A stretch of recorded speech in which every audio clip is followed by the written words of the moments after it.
All right. What's good? What's good? Another open panel. Yeah. Oh, this is an exciting day. The first day of the Final Four. The first day of the 2022 NCAA Final Four. Oh, man. Two great games lined up. The first game is going to be what? Kansas taking, playing against Villanova. And then the second game of the first two games tonight is going to be North Carolina, the University of North Carolina playing against Duke University. Oh man, this is going to be a good one. That's going to be a good one. That's the first.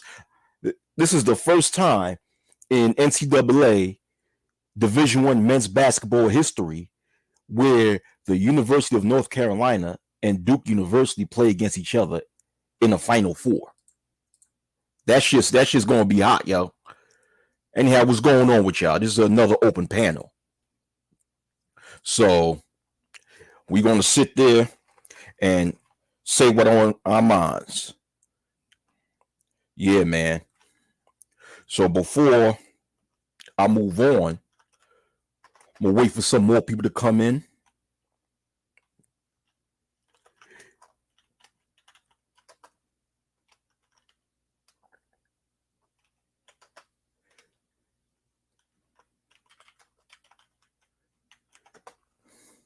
I'm going to wait for some more people to come in the building. Until then, Ncaa's what's popping? What's popping? What's popping, Ncaa's? Wait for the notifications, wait for the notifications to come out and stuff like that. Damn. What's going on, Toya? Toya, what's going on? Okay, Ncaa's, you got the hometown Villanova coming. Okay. You got Villanova. Yeah, you from Philly, so of course you're gonna root for the hometown. I don't blame you. Yo, Villanova, if they play hard, well, I'll say this, Ncaa's. Villanova they have a tough game tonight playing against Kansas. If Villanova beat Kansas, they got a chance at winning the national championship, but I'm still going to stick to what I believe. This whole thing is set up for Duke to win it all. Those are going to be some good games. Kansas and Villanova. What's going on, Toya? What's going on, Sheed? What's up, Sheed? Yeah, we here. So I posted the link in the chat. So if you guys want to step right up and tell me what's on your mind, you can. All right.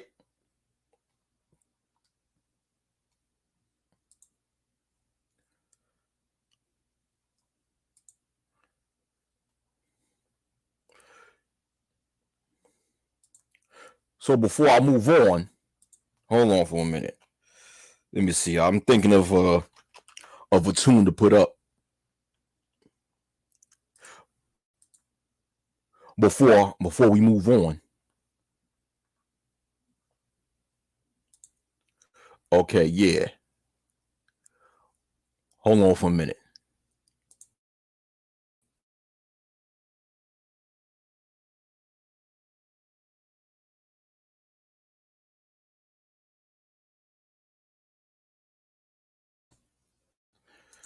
All right. So, yo,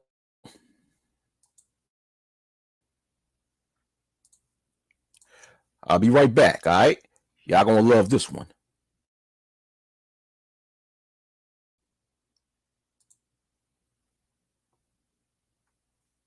Hold on, man. Fucking freezing on me.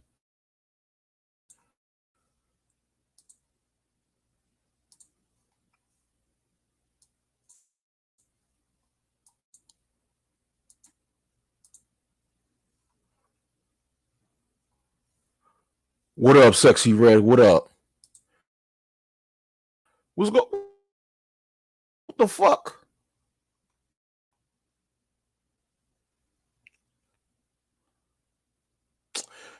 Damn, man. I was trying to put up some music, man.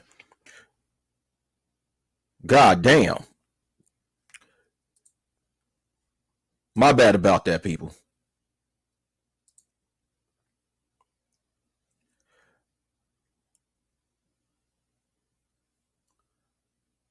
My bad, man. My damn this whack ass laptop is acting up.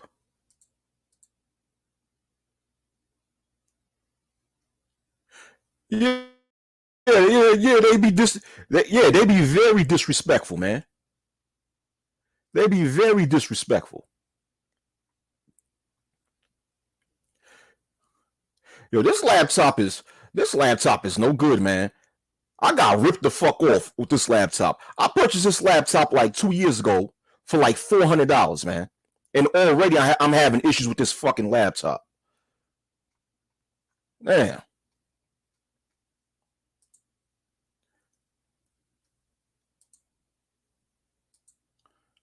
Oh yeah. I mean, you spend money in this shit, right? And the quality of what you get does not even go along with what you paid for. I hate that. Ain't that some shit? You buy something, you spend a certain amount of money on something, but the quality of the product that you buy for the amount of money that you purchase it for is not even worth the money that you pay for.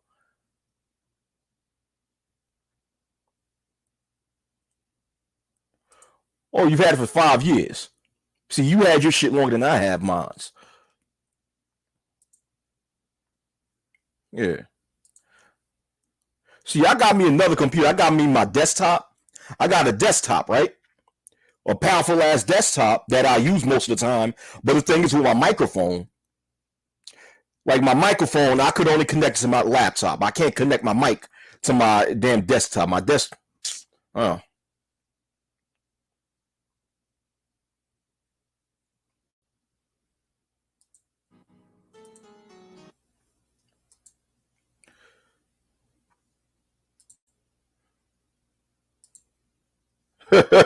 You get what you pay for.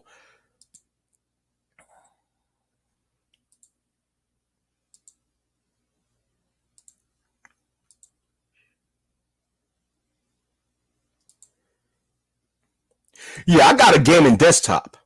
I have a gaming desktop.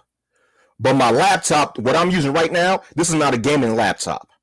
My desktop is a gaming desktop. It's a gaming desktop that I built myself. But this laptop, it's not a gaming laptop. It's just some old. Hold on. Fuck it. I was gonna play some music for y'all. Fuck it.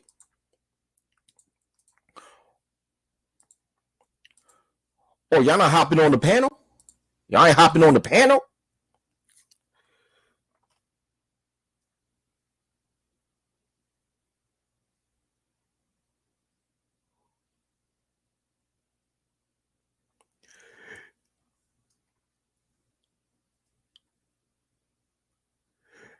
Yo, Victor, your camera's on. I see you backstage, but your camera's on.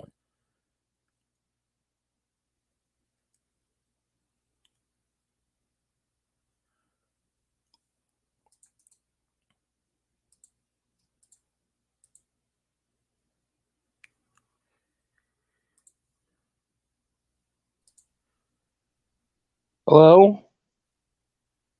Is it okay if I have my camera on? I don't feel comfortable not showing my face. Okay. What you on here for? It better not be no stupid shit.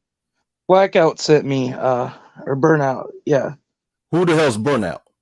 I don't know. Just somebody on Discord sent me. Why? Anyway.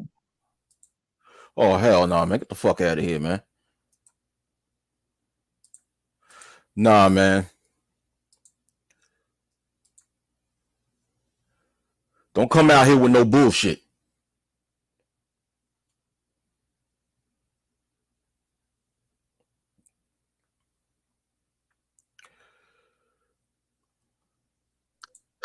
What's going on? What's up? Yo, what's going on, Wacky? Chilling. chilling. Yeah, I just saw that shit. Yeah, yeah. Yeah, that's crazy. Yeah, Yeah. But yeah. so hey, if you see Bronze, if you talk to Bronze, tell him that I'm gonna be starting something with them. All right. You're gonna be starting what with them? You know, it's gonna be like just a little competition. The Saints versus the New Yorkers. Okay. Well, I mean, you can let him know. He'll be here. Or he'll be online. He'll be online soon. All right, because I want to let him know that I'm still champion of debating him. Like this dude is like he's 0-3. He's 0-3 and debating you. Yep. Oh, really? Okay. What was y'all debating about? Lizzo, and I keep telling him like, dude, Lizzo is comfortable in her own skin. She's comfortable. Stop bashing her. And he's saying that fat women, like plus size women, are just disgusting. They're unattractive. And I'm telling him, dude, they are not unattractive. All right, they're sexy. There are a lot of sexy plus size women out there. All right. Oh, okay. Okay. So, okay. So, how did you? Okay, what was said that made you beat him in the debate and that made him lose that debate with Lizzo? So so then he said that Lizzo is unattractive. She's ugly. Nobody wants to get with her. She's having health problems. And then I told him that anybody can be healthy at any size. That's the thing. And if she were having health problems, she would she wouldn't be doing the stuff that she's doing right now. All right. And she is working out as we speak. I, And well, you I know, have to. sorry, go I ahead. have to disagree with the notion that anybody could be healthy at any size. That's not true. Like obesity is not healthy. You cannot be healthy and obese at the same time. There's nothing healthy about being overweight or obese. Because there's a whole lot of other health issues that come with being overweight or obese, such as high blood pressure, diabetes. I mean, of course, you could be slim and be diabetic also, but when you're overweight or obese, you increase the chances of you having diabetes, heart issues, strokes, like I said, high blood pressure. So that's and even a disease called gout. So that's you can't be healthy and be any size. No. Okay, well, that's fair what you said. But there are people that are born her body type with that kind of body mass and all that stuff, like muscular, well, not muscular, but you know what I mean. Mm, yeah. See, my thing with Lizzo is that the way she flaunt herself. She makes herself she basically making a total buffoon out of herself. Similar to a lot of other black entertainers. She's making a buffoon out of herself, and the thing is, let's say she's overweight, right? She's overweight and she's supposedly confident, right? You Right. could be overweight, confident about your weight, but still dress your size. Uh-huh. She's making a total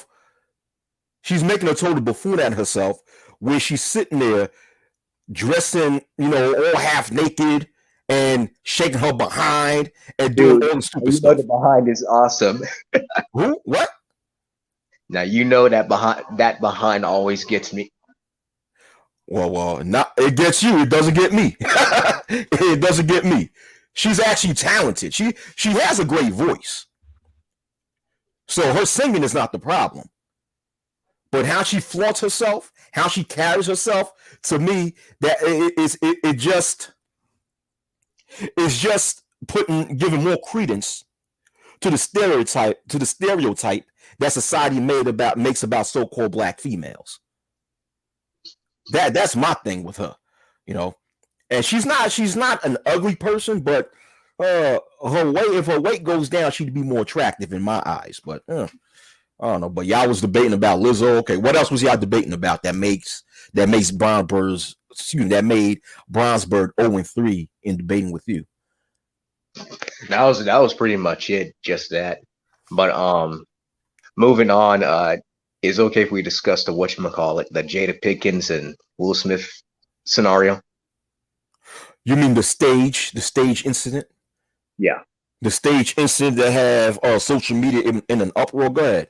What you got? What you on your mind about that?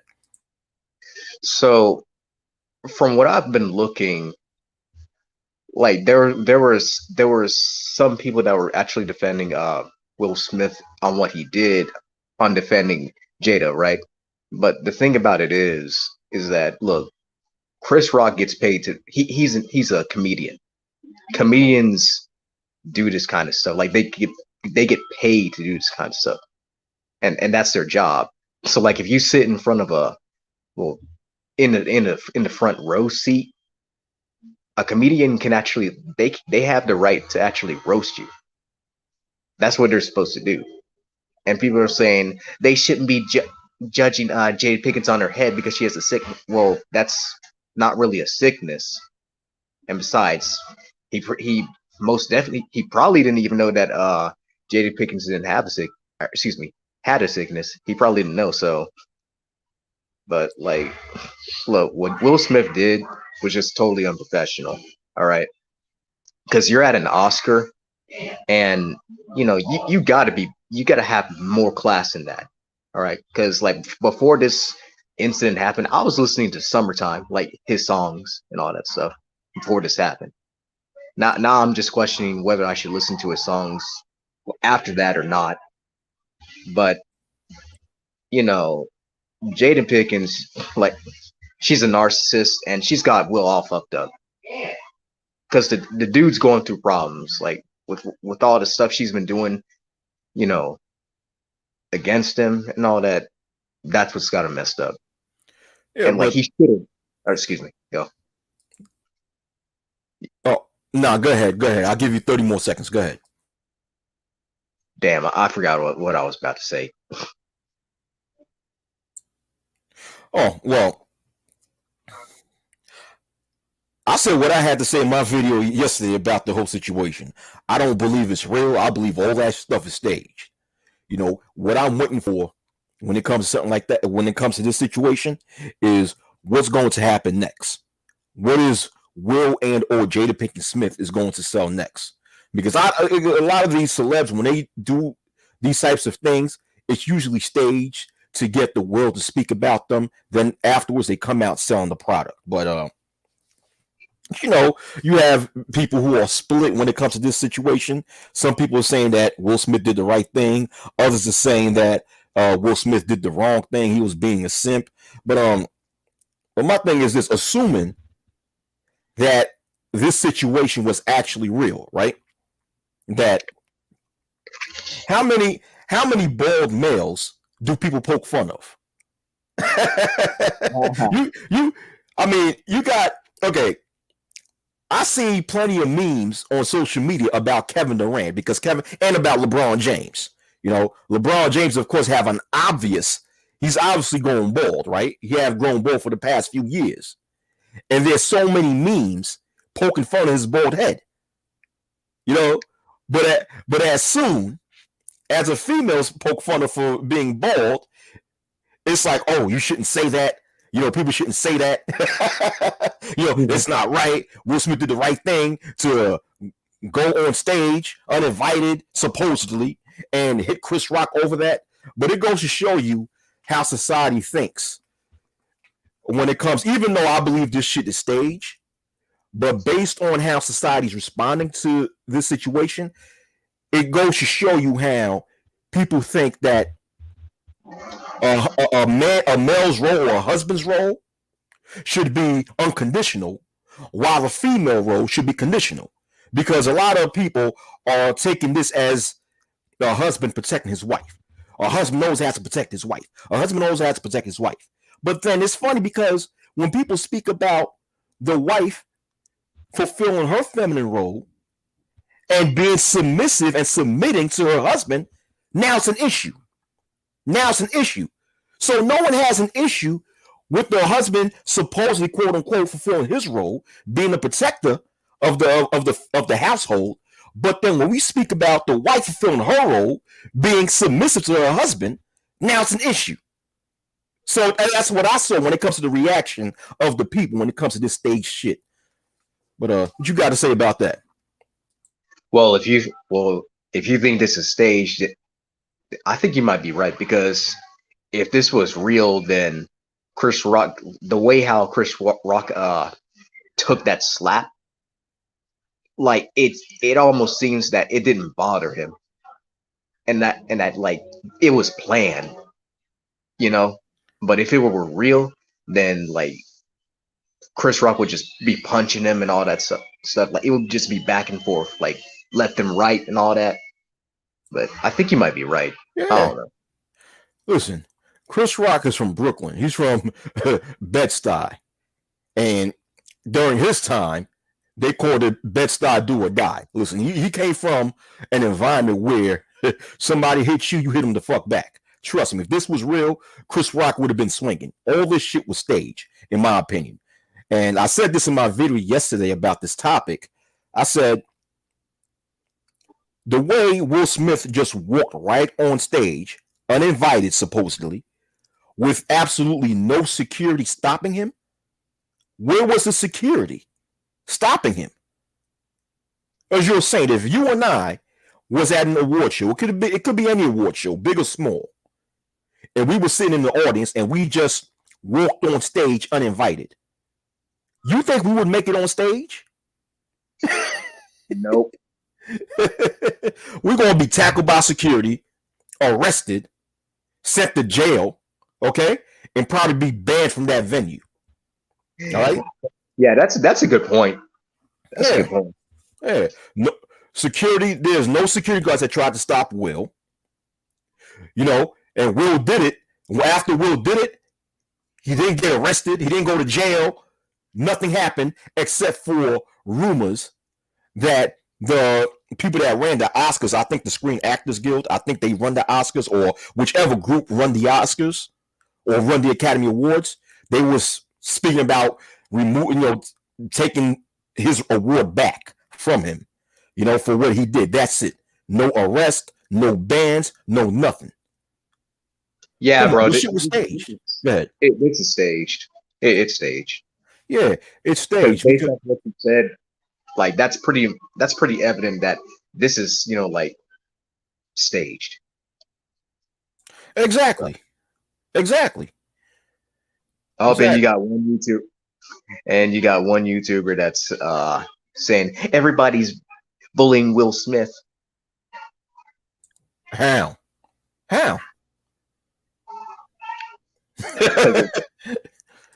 I'm being rhetorical, but go ahead. But I think this YouTuber said that thinks that, like, defending his wife was bad. I don't know. Oh, okay. So now he's being bullied because people are critiquing him. I don't.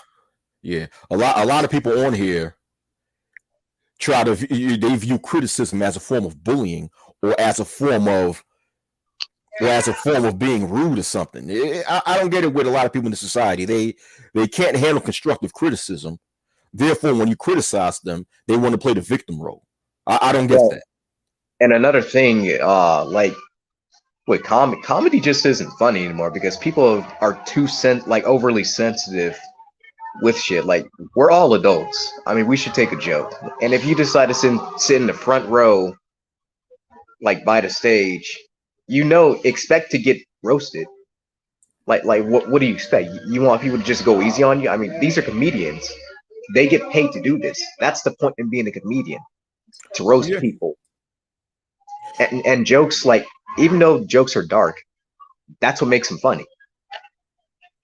So suck it up. Basically, but like I said, I don't even think that shit is real. And the thing is that a lot of people on social media made so much of a big deal over that they got distracted from the more important things that's happening in the world. That's crazy. You know, I read an article. Yeah, I read an article about how the January 6th committee, right? Right. You know, or within the House of Representatives, they was investigating the White House's phone logs. And on January 6th, there was a 7-hour gap within the White House phone logs, right? Like a 7 hour and 37 minutes, something like that, like a 7.5 hour gap within the White House phone logs. And before that 7 hour gap, it stated that Donald Trump was speaking with, I think, Steve Bannon, who was also suspected of having something to do with the January 6th attack in 2021.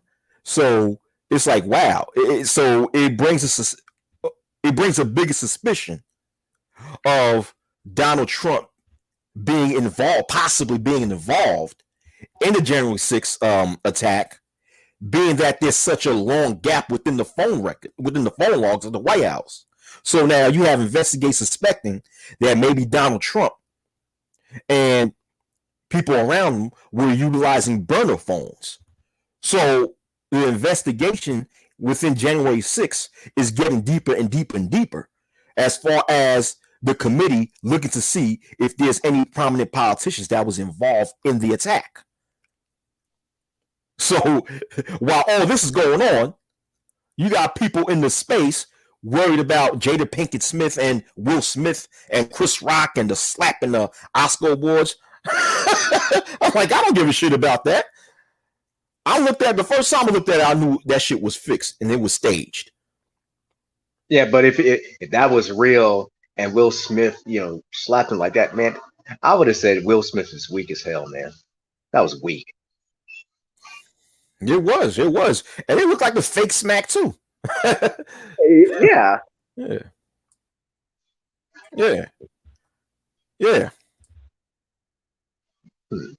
But damn, I wish comedy would go back to the way it was, because like now everything's starting to become like corny as hell.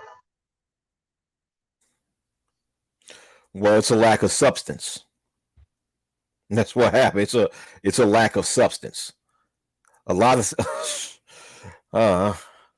you don't have a lot of great comedians like you did in the past, in my personal opinion. But the thing is, yeah. I don't know, like for example, like Kevin Hart. I never found him funny. Yeah, same here. I think he just tries too hard. Yeah. I mean, I don't even like.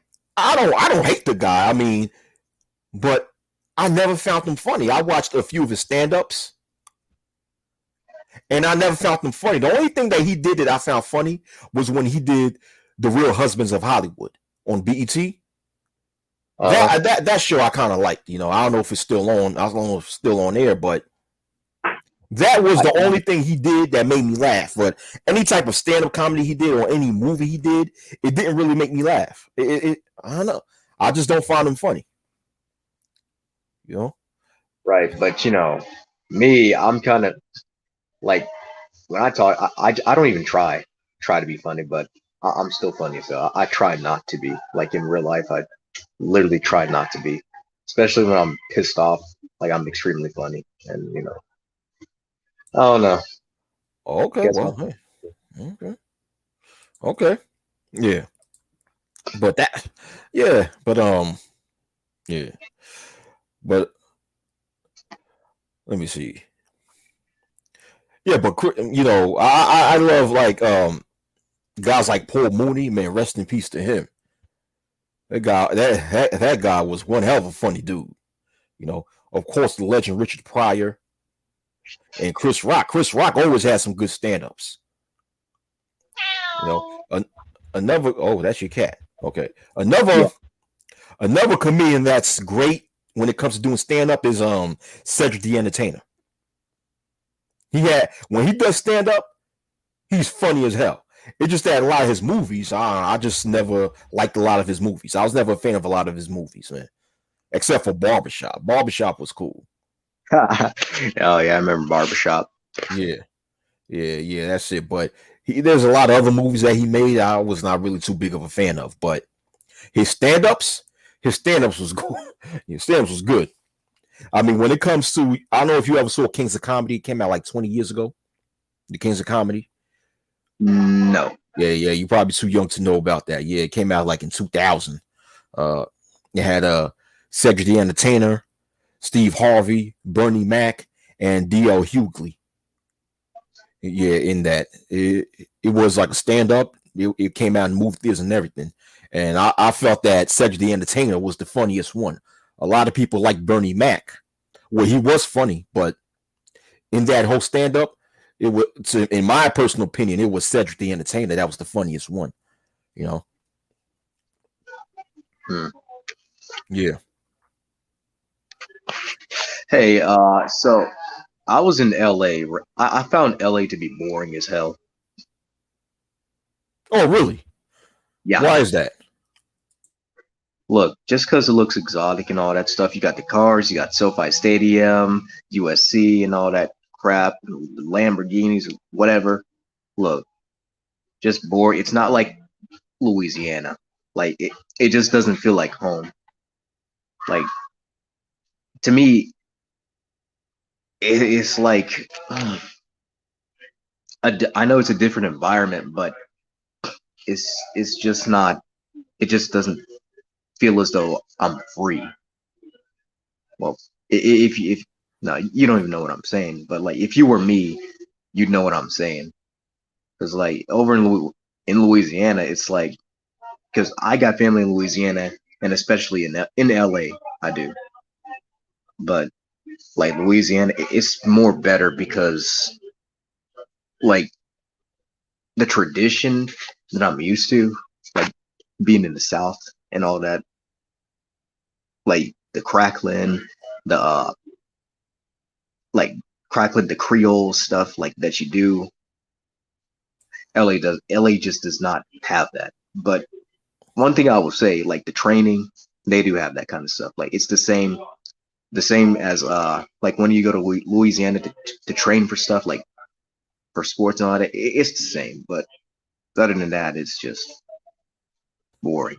Oh, okay. So what is exactly boring? Like the culture in LA? Are you speaking like the culture? Yeah, the culture is just boring. Okay. All right. Wow.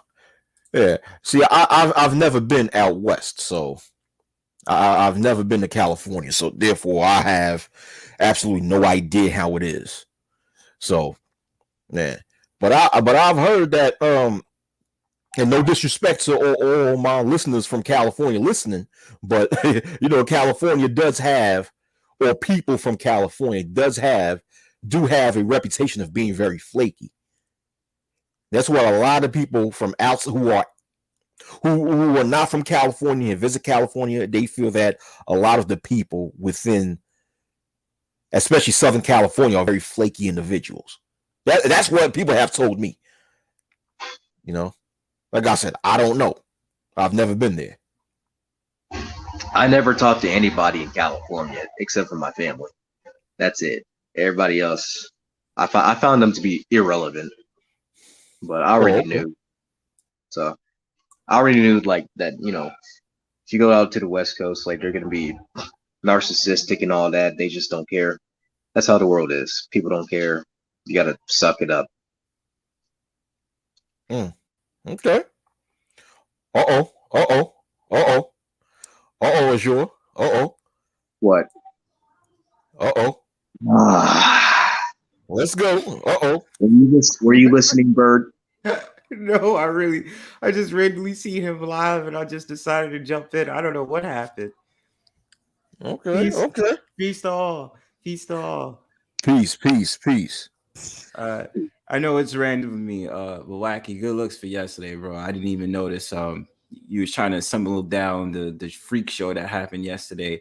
Appreciate that, bro. Yeah, Just a strange characters out here, man. no doubt. I was telling the other homeboy, I was like, I don't know if y'all heard me, but I was telling the other homeboy, I was like, yo, dog, you don't need to jump in and trying to double team on Bronzeberg. Nah. Right, right. Now, I don't know, maybe y'all couldn't hear me, but I was trying to tell the other dude that. No, I'm like, nah, man. I heard what you said, and my whole Yeah. entire thing was it's like, you can't I knew what it was once he came on the panel. You know what I'm saying? Like, you go and protect your boy, but like, stop trying to act as if like homeboy, you gonna get it too because you caught up in a crossfire. So you can't just sit back and just be like, oh nah, like y'all on some BS. This the internet and da da da da. You're engaging yourself into the whole entire problem, but you're claiming like, nah, I ain't trying to be about this. Like, well, don't jump in then. You could have dropped down and stayed in the chat. All right.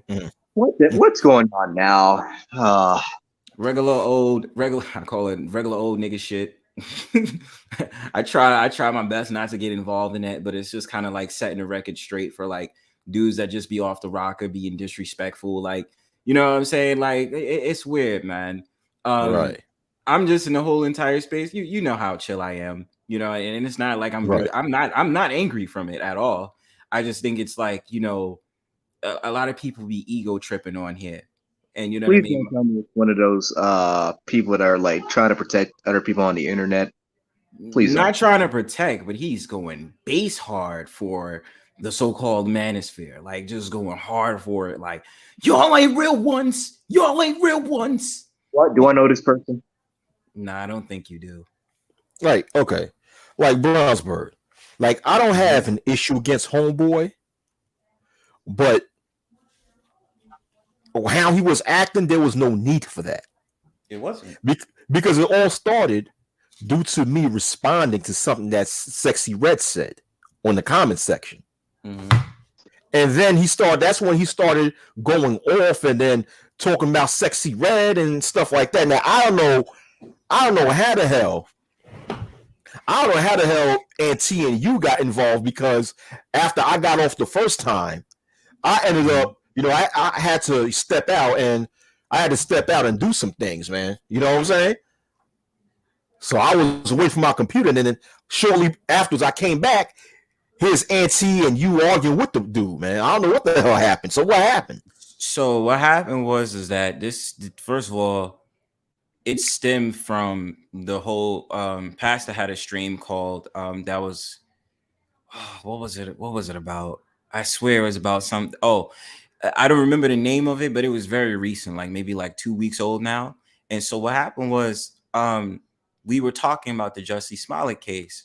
Now, I was out of it just watching because I was outside. So I'm in and out because I'm like, I don't feel like paying attention to YouTube that much. Like, I'm focused. I'm on a bus. So I'm like just paying attention low key.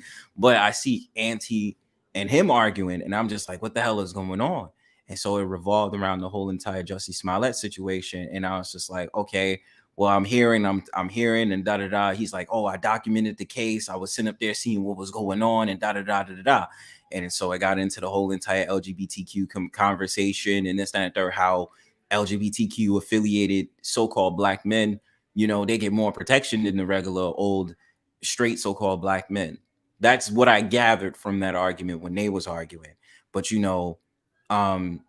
was just being disrespectful towards Auntie, talking crap about him, talking about his subscribers, talking about his page.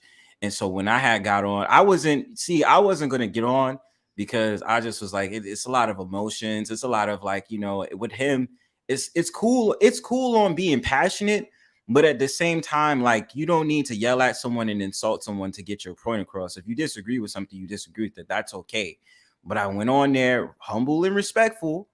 And, because Pastor was like, oh, I'm going to drop the link for Bronzeberg so he can, give his testimony and what he think about the situation. And I just carefully explained.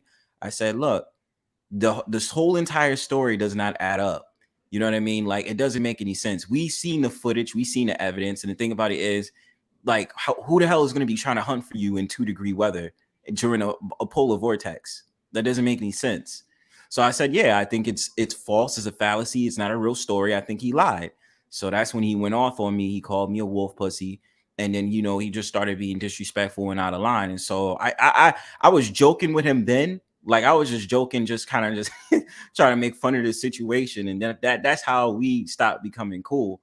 And so after that, he came on a panel yesterday. And so I was trying to talk to Pastor about the whole entire witchcraft thing. I really was. I wasn't in the mood, but I seen Ncaa. So I just was like, yo, Ncaa, what's up, bro? Like, what's going on with you? Because, you know, we all cool like that. So we not expecting nothing. But he came on a panel and he was just like, oh, yeah, fuck you, Ronsberg, fuck you, Real Deal, fuck you, Ncaa, and this, that, and the third. And I'm sitting back like, where all of this is coming from? Like, I didn't even come on here to say anything to you. You just started with me. So, you know, I felt like being on my disrespectful stuff. And so basically that's how it went down. His homeboy tried to jump in, and that's how shit got ugly. Oh, man. Oh boy, this internet shit is crazy. Yeah, it is. And you know what, Wacky? Because it's not like I pull away from it and I'm so engaged where I'm just like, oh, this internet, I can't believe them. Yeah. Every time I see you, it's going to be a problem. Like a lot of this stuff that I be seeing dudes talk about, it may be content creators I don't like. And in personal opinion, even of what I said yesterday, I still would wish him the best of success on his endeavors. I'm never going to be the type of person to be like, oh, yeah, you know, da-da-da. But if you're going to try to shit on me, don't act as if I don't put work in on my channel. We all do. You know what I'm saying? Azor, you do. Wacky, you do. He does. Everybody does. So this whole entire subscriber supremacy, and then you out here talking about, yeah, this is what I don't like about you Manosphere niggas. I'm going to bring the Manosphere back. It's like you still have a lot of credence to pay. You still have a lot of dues you got to pay respect to out here. You know what I mean? You can't just be thinking just because it's the newbies out here that, you know, you could talk sideways on everybody. Like I remember you was one of my day ones. You started coming up on my streams. You feel what I'm saying? I gave you the floor to talk. So to disrespect me is like, for what? Right. No. You cool.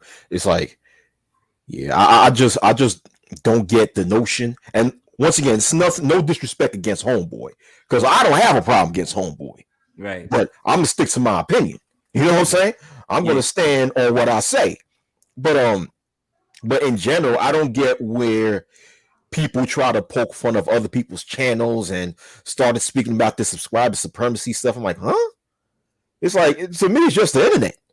The fuck? Exactly. It's just the internet. You go there, you on your computer, you make your video, you say what you have to say, and then you go back to your real life. I just use this. People can't have that disconnect. Yeah, people can't have that disconnect. Listen, I utilize social media for what it is for, a form of communication. That is it. I am not looking and never look to make money off of this shit. I never look to get fame off of this shit, even though I've gotten famous in the past. And I was not even looking for fame, but I just use it for what it is for, a form of communication. So when people try to poke fun of other people's channel, talking about you don't have that much subscribers, you don't get that much views, I'm like, okay, boo-hoo. What you think I'm gonna do? Cry about it? You think I care? This shit don't feed me. This shit is my hobby, one of my hobbies. That's it. I do my thing, talk, and I leave. So, boy. I'm gonna say this last thing. I said the only reason I respond and I said something about the whole entire channel thing, and I was like, your channel ain't shit, is only because he said something about me, and then like, you know, trying to come at me and be like, yeah, y'all not worthy and blah blah blah, and that rinky dink $1,000 challenge. Like I never understood. And this is the problem with brothers in general. Just because you have money, it is who you trying to show out for. It's like every single time dudes want to make the statement and say, oh, I got $1,000 on me. That okay, cool. Are you a businessman? Do you work? I'm in a mindset where if you making money in life and you doing what you have to do, I don't care where you live. If you live in a projects, you live in Section 8, you live in a rent controlled apartment, you live in a condo, you live in a loft, I'm happy to see you generally as a man, especially as a so-called black man. You're doing what you got to do. As long as your plans is out there, as long as you are doing, or you ended up your end of the bargain, because there's a lot of people out here who can complain and say, oh, well, because the system's bringing me down and, I'm not able to move and all that. That's all that whack stuff. We about moving and elevating. You know what I'm saying? Right.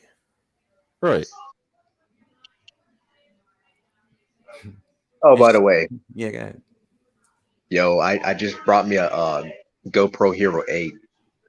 So I'm instead of me doing commentary, I'm gonna be doing some extreme shit, some extreme sports. Oh, I'm hella jealous. Oh damn. I'm Okay. hella jealous. Okay. They got the GoPro. That's a win for the Saints and a loss for the New Yorkers. Oh wow. Oh, here we go. Here we go. Oh, here we go. Okay. Yeah.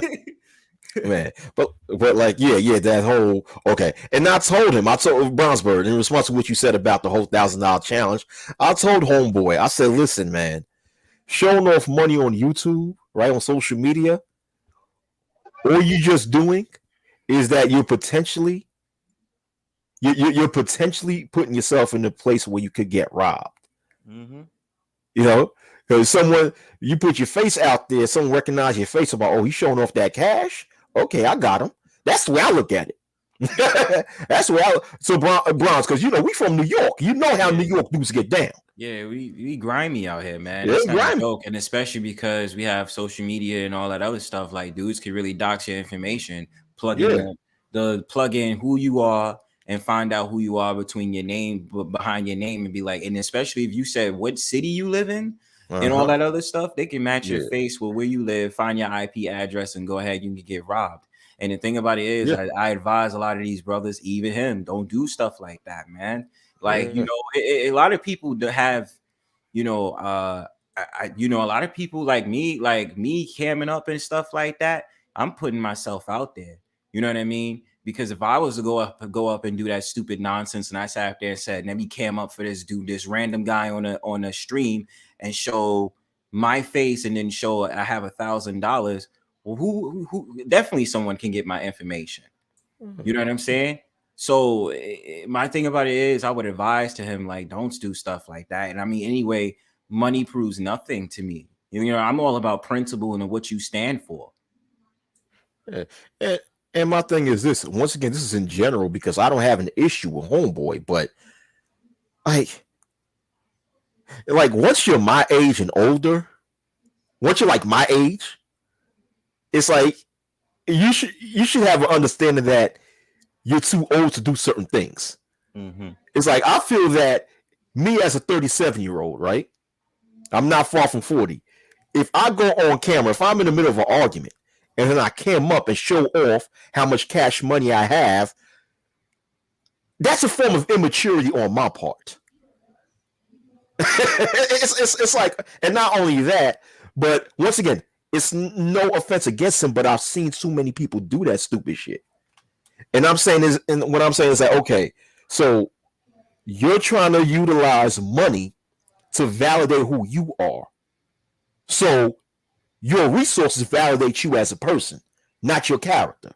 I thought man makes the money, not the other way around. Mm-hmm. so it's a whole lot of things I see when people do that, showing off money on the internet. Hey, look how much money I have, and it has nothing to do with the topic of discussion. It's like, to me, that's dumb. Once again, no offense against that guy, but it's dumb. That's just the way I childish. It's childish. It's very childish. Whoever it is. What's going on, Mike? What's up, Mike? What's up? Hey, what's good with you, man? I'm chilling, Mike. We're just in an open panel, just speaking. Yeah, I hear you speaking, but I'm trying to understand the context of the conversation.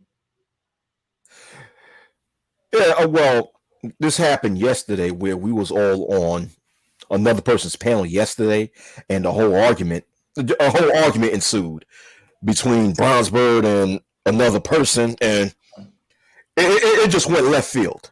That's all I have to say. That's all I have to say about that. It's just an argument that just went left field. Yeah. So it got into a measuring contest. Yeah, basically.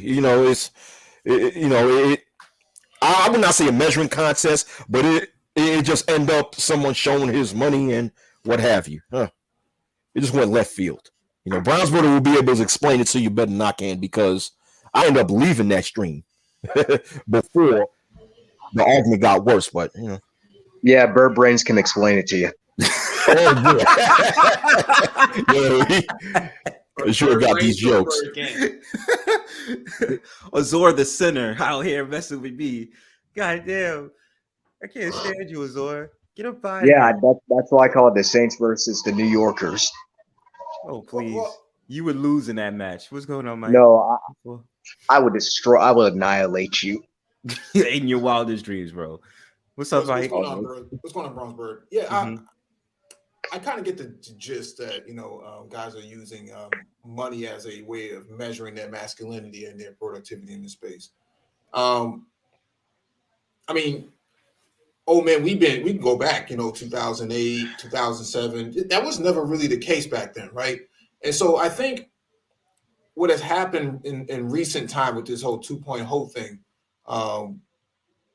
guys have run out of content, man. They don't really have anything else other than to throw something synthetic like money around. Like everybody got some kind of money in this space. I mean, you don't have a laptop or a desktop without having some kind of money, right? Or a phone, right? So I never understood that sort of measure other than, you ran out of substance, for the lack of a better description. And so I don't know how you would really engage these type of people. I don't really frequent those spaces to really, to really have these sort of experiences with them. So it's very interesting, though. I mean, a lot of people when they engage with me, they engage with me with a level of respect, But then it just ends up a lot of times. You know how a lot of these panels end up. It could be a good conversation, and then just out of nowhere, the conversation goes left, and that's what happened in that stream. The conversation went left, and I end up leaving the live stream.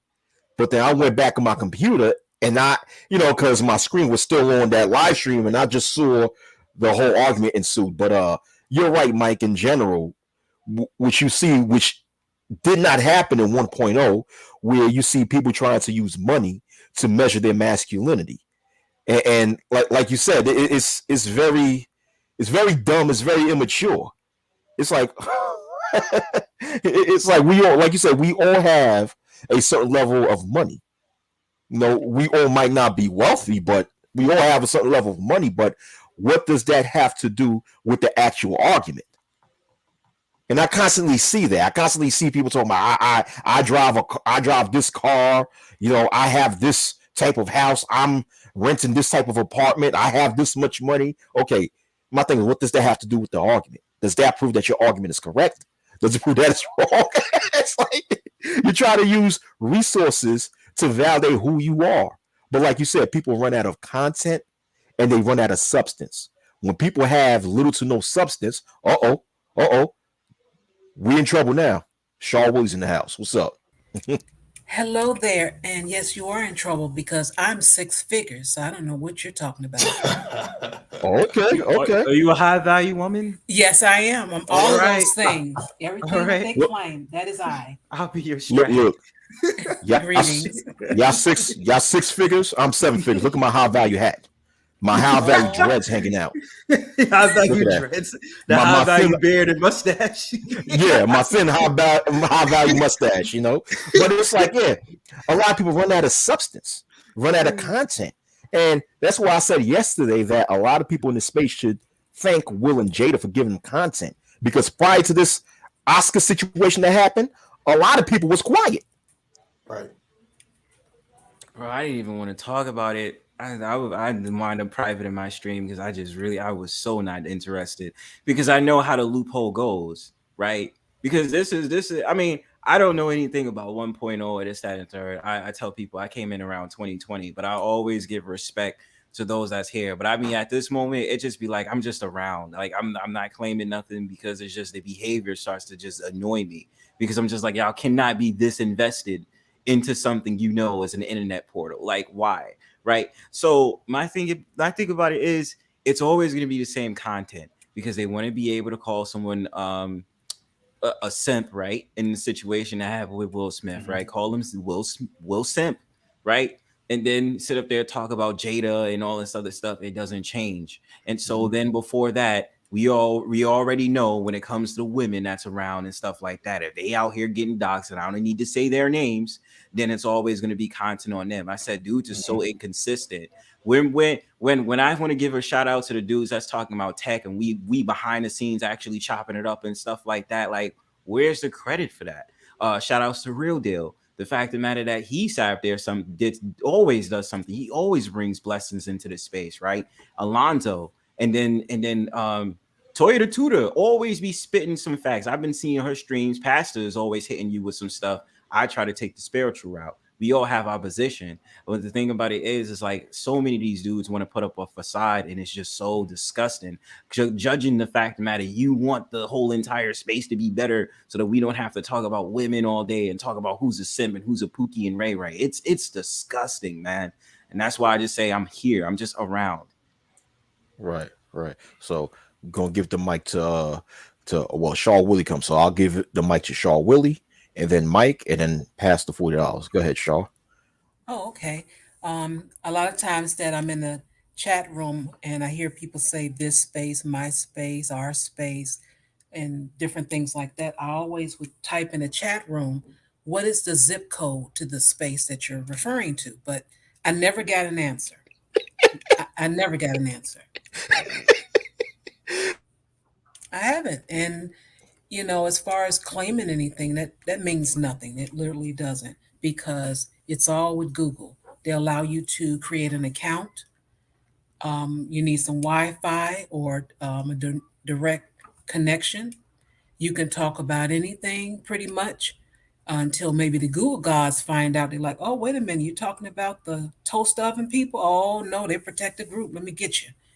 So because people are allowed to do pretty much anything, sometimes they'll push the envelope because depends on the likes, views, clicks, super chats, cash apps, all that, you know, they'll just keep pushing it.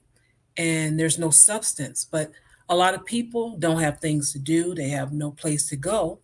And they just sit up there and just look at it, you know, just like, oh, wow, he coughed. Oh, he didn't do that yesterday. They just have nothing to do. So they'll just watch certain people or, you know, that type of content all the time.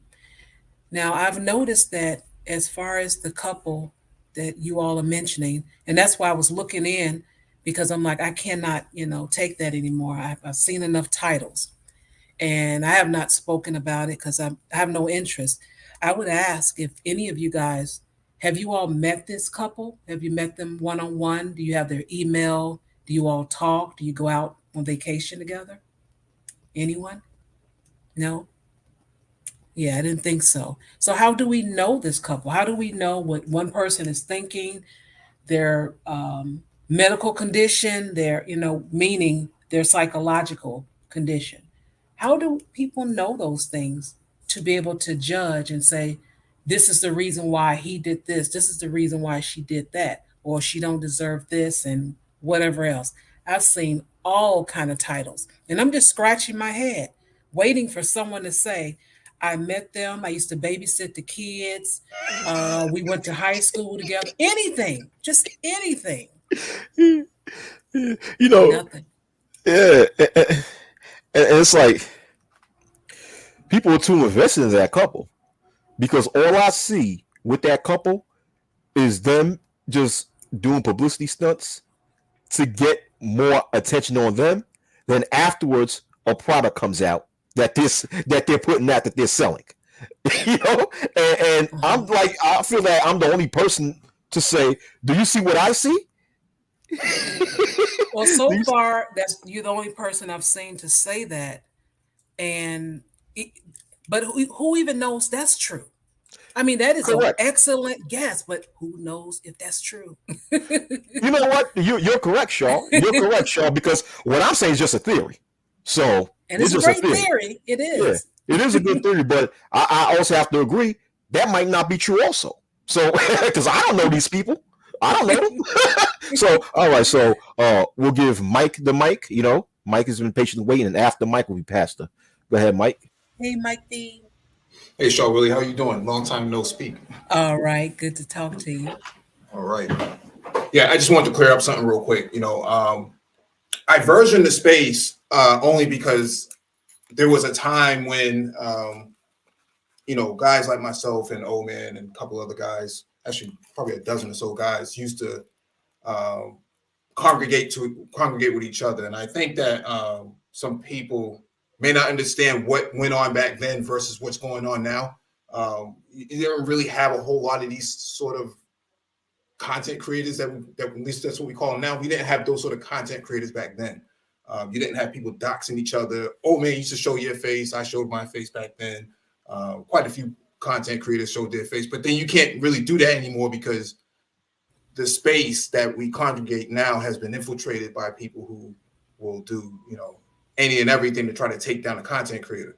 And so that's why you hear me say, you refer to like 1.0, which is, the precedence of, Black men congregating with each other outside of the white manosphere, because the white manosphere didn't want us there. They didn't like having Black men around, spouting their grievances because they can care less about us. And so I value, the relationships and the experiences that we had back then. I can talk to people offline. I had people's addresses, people had mine. We used to send stuff to each other. So there was a time when Black men had respect for each other. Now we don't really have that anymore. You just have people throwing money bags at you like they're, Floyd Mayweather or something like that. And it's like, where did that come from? We didn't really do things like that back then. Right. We didn't have that. Right. So I just want to make sure I'm clear on that the reason why I versioned the space is because there was a time when certain demographics of people were around. They're no longer around anymore. I mean, Old Man and myself, we're still around, but we don't have the tenacity. Well, I shouldn't say we don't have the tenacity, but we don't really do what we used to do back then because the space doesn't have that sort of capacity for that sort of talk and discussion. And so, Old Man used to be on your Hebrew Israelite thing back then, I think. I sparred with Sergeant Willie Pete back and forth. I disagree with him on many things about the Black community and Black women. But at the end of the day, we didn't get into no doxing and things like that. And so I'm saying now, if you disagree with somebody, man, there's a high probability somebody's trying to pull up your records and stuff like that. It's just like, where did all this come from? Exactly. Exactly. And it's like, well, for the record, Mike, yeah, I mean, I still profess to be Hebrew Israelite. It's just that I just sort of don't really, I just don't, like you said before, I don't really go as hard as I used to. That's really what it is, because we don't have that type of space that we had back then. And I also value, how the space used to be. And people like myself and Mike V and Soul and Black, when we, give stories about what happened in the 1.0 era of this space, a lot of people take what we say the wrong way and misunderstand us and think that people supposed to bow down and kiss our behinds, when that's not the case at all. That's not the case with me. I don't think anybody should kiss my behind, but I'm educating people. So, likewise with Mike V, likewise with Soul and Black and a few others, we're just educating people on how the environment was in the past during the beginning stages of this space, and that a lot of things that you see today did not exist back then. So we're just letting people know the history of this space, just for people to know the origins of what they're getting themselves involved in. And that's important. It's important. If someone say that they belong to a certain online community and there's history within that community, people are obligated to know. Yeah, they're entitled to know. But I want to let Pastor speak, but Shaw, I'll let Shaw and Mike speak, real short. Each of y'all have like 1 minute, and now let's Pastor speak, because Pastor's been waiting patiently. No, please go ahead. I was just agreeing with Mike. I came in on the end part of it, and it was pretty much Blog Talk Radio and some uploads, and that was it. All right, all right. Go ahead, Pastor. What's up, Pastor? Welcome to the panel. What's up, Wacky? How you doing, bro? What's up, Chilling, Bron? What's chilling. up, Mike? How you doing, Shar? Um, Hello. Honestly, I did Peace, bro. not know the gang mentality that truly existed amongst a lot of the brothers in these spaces. Like I just thought we were all like trying to create our own platforms, and then like kind of like synapse them and interweb them. Like we have like a group of tech guys, a group of fathers' rights guys, a group of teachers, a group of historians, and it was all supposed to overlap, right? It's sort of like it's being forced to do, right? It's sort of like it's naturally happening, but I just think with this gang mentality, it's not naturally happening. Like it. No. It's naturally. It's like a changing order where everything is coming into one. You see the conscious people here, the um Black Israelites here, the men's rights associates here, men's right advocates here. You see right now one of the larger white manosphere guys is restreaming Jada Black right now and talking from his talking point. So it's like everything is literally becoming one, and I think we're not dealing well with the integration very well. People trying to gang up and tell you who you should have on your panels and who you should associate with. And you're a bad person if you talk to this person. Like, when did that become? And this is the internet of things. So it's the internet of ideas, and it's all coming together. And brothers just not meshing well with the internet of things that's actually happening. That's my intro statement. Good point. Good point. Bronzeport, you got the mic. Okay. No, I don't have anything. I'm listening to you guys still. You pass it the mic. Go ahead, Mike.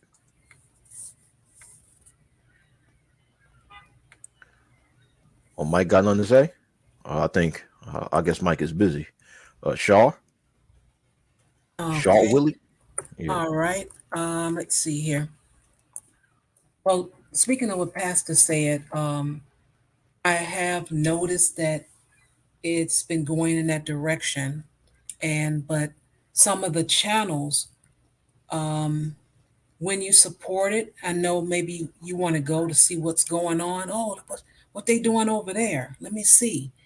And you start typing in, and someone typed to you, and next thing you're on a panel, then there's some yelling and screaming, and unfortunately, you have become a part of it, and you're feeding into it. And we have to sometimes be careful with that because it's so easy to fall into it, especially if you don't have anything to do. But I agree with you. I've seen a lot of the that direction. I've myself separated from different areas and spaces because of that. Because, like I said, I started off in the background. You just heard the Mm-hmm. name Char Willie. You had no idea who it was. And you saw Mm-hmm. the name, you thought it was a man. And I Mm-hmm. just, I'm in the background just supporting the guys. So it was a blessing to come in at the time I did to support those guys that needed support. Yeah, and that's what I'm saying. I see that very thing happen on my panel as well. And you'll notice, I start out with I really try to push a conversation, and unfortunately, in this like pushing a conversation and letting people talk, it gets into like I don't know what goes on. Man, I'm like, you know what? I just want to end this whole stream. Like, y'all are out of line. It's like you really, you really want to let people talk as grown men, but I'm like, come on, man. Now we're at this, and like, I've It could be yeah, egos. Yeah. Yeah. I've learned to calm down. I'm not as wild on the internet as I used to be, but I don't see a lot of uh, our behaviors are not getting better. It's like we're supposed to. It's like when you play a game, when you warm up in basketball or any sport, you're supposed to get better or stronger as the game goes. Like you warming up to it, but we're not. I don't know how well we're warming up to this internet stuff. Yeah, it's like the thing is, Pastor, like sometimes, and I recognize this as a host, being a host of a panel, that you have to be able to recognize when something is going to go left field and nip that in the bud before it goes any further. So when you see someone acting up, and acting out of line when we're just having a good conversation, because you brought up a very good topic. You brought up an interesting topic, in my personal opinion, right? On yesterday's, I'm just using that as an example of, your live stream yesterday. And when something goes left field, or someone about to go left field, you have to be able to, step in between and say, hey, bro, you got to chill out. If you don't chill, I got to kick you out. And you have to do that sometimes, man. Because some people just don't have any self-control. And once again, it's no offense against that certain individual, because I don't have an issue with that individual. He's been on my live stream a few times, and I've been on his a few times. So I don't have an issue with that individual. But the fact of the matter is, to keep it real, he was out of line. But in general, and to respond to something else, I'm sorry, I'm a little long-winded. That pastor was saying about how you got these people who will come and try to tell you, don't congregate with this person, don't congregate with that person. And I'm like, I still wish a motherfucker would come to me and tell me that shit. They would get the ultimate curse out. Like, I'm a grown-ass man. You do not tell me who I should or should not congregate with in these spaces. You're not going to tell me that in the real world, and you can't tell me that. You have no right to tell me that on the internet world. Fuck out of here. I'm a grown-ass man. I congregate with who I want to congregate with, and I make the decision for myself whether or not this person or that person is cool for me to congregate with. And likewise, that should be for every other individual on here. We're grown. Who are you to tell any grown man or grown woman who they should congregate with? That's some old bullshit. Excuse my language. Fuck out of here. I wish one of them niggas would tell me that shit. Word up, man. Wow. But Mike, is Mike still quiet? He is. He's always busy. No, I'm here. Oh, there he is. Yeah. Okay. Sock by six. I got fat live on chat. What's up, Sock by six? What's going on? So, yeah, Mike, you have anything to add on to the conversation? Not at the moment, man. I'll pass the mic to Toya. Okay. Oh, what's up, Toya? Hey, Wacky. Hey, what's going on? First time on my panel. How you doing? I'm good. How are you? Hey, Toya. Yeah. How are you? Pastor, all right. Hey, Shar. Hey, Mike. All right. Hey. All right. Hey. Oh, look how you sitting. Look at you, tempting me already. Look at you. I Now mean, playing. listen. I'm joking. The closer I get to 40, I'm just like, you know what? Let me just go ahead and do what I need to do. But anyway, I just wanted to back you up on what you were saying about the whole affiliation thing.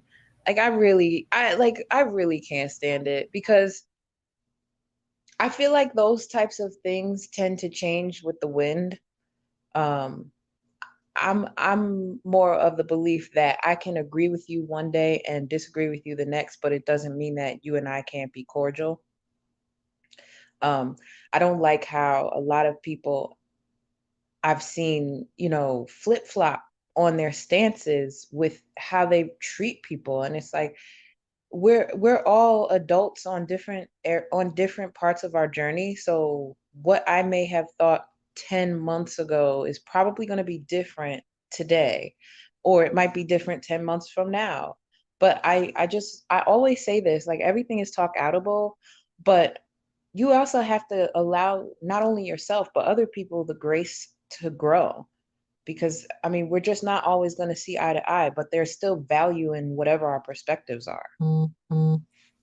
Correct. Yeah, I agree with you. It kind of just makes me sad. How does it make you feel, Shar? It's very disappointing, extremely disappointing to see adults, behave the way they do. It's really disappointing. And as what Wacky was telling Pastor, I agree. You may have to bring somebody down from your live stream, regardless of if their feelings are hurt. Because again, you are in control of it. You are the content creator, and you're putting it out there, whether you know it or not. You're like, the fight is there and everybody's screaming and cursing each other out and all of that, You're like, why did content creator allow that? Didn't he see this happening? People are going to question that. They will. Yeah, that is true. There was a time when that's funny, because Shaw Willie, I'm going to bring an example of something that happened with me like maybe a year ago, right? Where a very famous female around this space came on my panel, and then some guy that didn't really get along with her ended up coming on my panel also. So they ended up getting to like a little back and forth.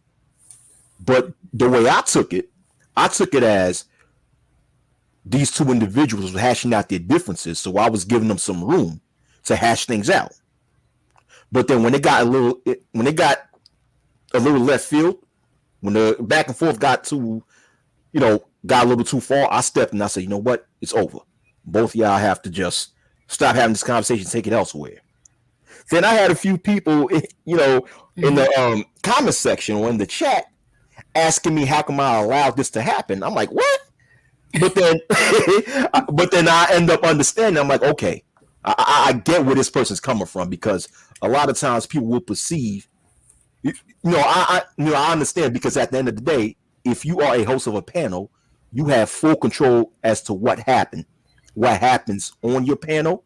Therefore, anything that happens, you're going to be blamed, regardless. And I understand that concept. Yeah, and I'll give you a tip, and that's for every content creator. Anything over 2 hours, 45 minutes normally turns into something that shouldn't be aired normally. And you can go and just check YouTube and see what I'm talking about. You'll see. Oh yeah. You run out of things to talk about. That's what happens. So then it goes into my tennis shoes look better than yours. I can totally see where you're coming from with that. And whenever I've done any streams, I've kept it no longer than about 2 hours. Like, I like to stay at about an hour myself. And I like to talk, but I just don't like to belabor points. Yeah. Yeah, you do see that a lot. Yeah. A lot of my live streams don't go over 2 or 3 hours. I rarely have a live stream where I go over 2 hours, because to me, I just don't have a lot of patience to be in front of the computer for that long. You got things to do. Yeah, I got things to do. Word. I get hungry. I'm like, all right, I need to go have a drink or something. Like this, it takes a lot of energy out of you. Yeah. It's very draining. Very, very draining. Mm-hmm. I ran the Brain Trust for 3 years like that. I went from work then to a social meetup, and then come back and fire up a live stream. I'm drained, man. I'm completely drained. So that's why I stepped down and kind of gave the reins to Complex Design and let him run it. Yeah. I can't do it. I don't know how some people are able to just do live streams consistently for hours and hours at a time. I can't do it. I cannot do it. It just, like I said, like just sitting in front of the computer for hours, I just can't do it. I can't. But I give Pastor the mic. Oh yeah, man. Like I be in the middle of a live stream, those long live streams. Sometimes I'll be in people be on the panel talking. I be in my car, done went and got something to eat, man. They're like, man, I come back and like, oh man, this is out of line. I literally would like say, you know what? We've been up here like 3 hours. This shit is still going. I'm about to go get something to eat. Come back home. Come back to the house. Conversation has shifted and went wild. So you're right. When it goes long, you gotta cut it, because you can't. It's like you can't. It's almost like a child almost. Like if it went, like you can't leave it, and if it gets too quiet, like things are going good, I can leave, go get something to eat, come right, because I know I stay in proximity to food. I run to get something to eat, come back. Nah, they acting up. So I really my shoes better than your shoes. I mean, it's crazy, man. And it ain't even like it's just it ain't even all people. It's just like one. It takes if one person get it rolling, then it's on. Then it's on. Then it's on. It's on. There'll be times I'm on a live stream, right? And I have something. I have some food cooking in the kitchen, so of course I'm back and forth going to the kitchen to check on my food, right? I come back to my computer and I'm listening out. I see a big old argument. I'm like, what the hell? What did I miss? What the hell? I just stepped out for like 30 seconds checking up on my food, right? Come back to my computer and it's a whole big fight. It's like, yo, I gotta get out of here, man. Go ahead, Shaw. Yeah. Also think of it, because it's your content. You want people to watch the replay.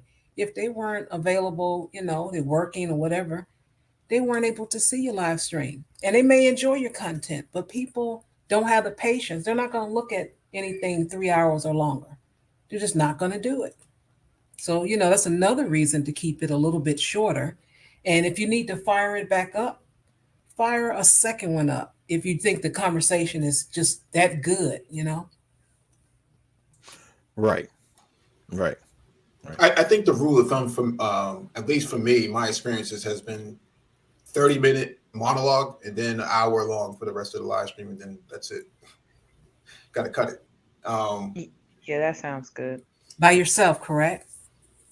Yeah, when I used to like to do the tech talks on Saturdays for the Brain Trust, I always have like a Mhm. 15-minute monologue, and then I'll get into the meat and potatoes of what I'm going to be discussing. Then that's it. I'm shutting it down. I'm not having these long, super long live streams like some of these other guys. These guys have marathons, 72 hours of The Purge. I mean, it's insanity. Like, what are you talking about for that long? My shoes look better than your shoes. I mean, the purge was actually kind of funny. They just got there and talk shit, and it was like, I guess, like when someone tries to break like a Guinness World Record or try to do something major, you want to be a part of, try to help it grow. You know what I mean? So I think they're gonna do it every 4 months. Honestly, I mean, honestly, I don't know. You never know what the niche is on the internet. You really never know. And that's what I was just about to say. He really found a niche with that because as much as we can go on different panels and complain about an experience we have with another content creator, he's giving a platform where that can be discussed head on. And, that's not really something that had been done before, as far as I know. And so, like Pastor just said, it's a niche, and that's why he's been so successful with it. I tend to not participate in things like that simply because I'm trying to protect my peace at all costs. But I still think there's a place for it. It's different. Yeah, I think it's probably like, if you can go back a few years, I forget which radio station in New York did this whole slap thing. You can slap this other person, another person slap another person. And remember that? Yeah, I remember that. I don't know if it's Hot 97 that they was doing that. It's probably Hot 97 or 105.1 or Power 105, one of those radio stations. I remember that. Yeah, that's what it seems like to me. And I'm like, nah, I can't go, fam. I can't do it. Yeah, if it's for you, it's for you. That's, I don't argue in real life with people, so I'm definitely not going to do it on the internet. But to each his own. That part. But the problem is we got too many people that repetitively come on panels like yesterday. Prime example. That was the argument that they were making yesterday. Like that's the argument that Brian's and Perfect, that's my boy. I never turned against him or nothing like that. I'm just speaking the reality of the facts is they were like, you could have came to the purge and said all this stuff to us rather than come up here and argue while we're trying to talk about, because we're actually going over some stuff like the actual different like little spells that people be doing, and it was kind of really funny and fun, but it kind of went south. Yeah, that can happen. You got to think it's so many different people there. What is it? Personalities. So many different personalities. Some like to be the center of attention, so they don't like loud, large crowd. But I can get you cornered up over here, and it's only like 5 people. Oh, I got you now. Yeah, come. So it could have been it. Who knows? I don't know. Yeah, but see, I'm the type of person. I'm a firm believer that you shouldn't say or do things on the internet that you would not do to a person in real life. Yeah, why would you? Yeah, exactly. Like if I'm not going to say something to you in person, then I'm not going to say it to you at all, whether it be in person or on the internet. But you have a lot of people on here that have a false sense of confidence when they're, in the privacy of their mama's home or their grandmama's home, in the computer, or behind some sort of mobile device, hiding their faces, talking a lot of smack.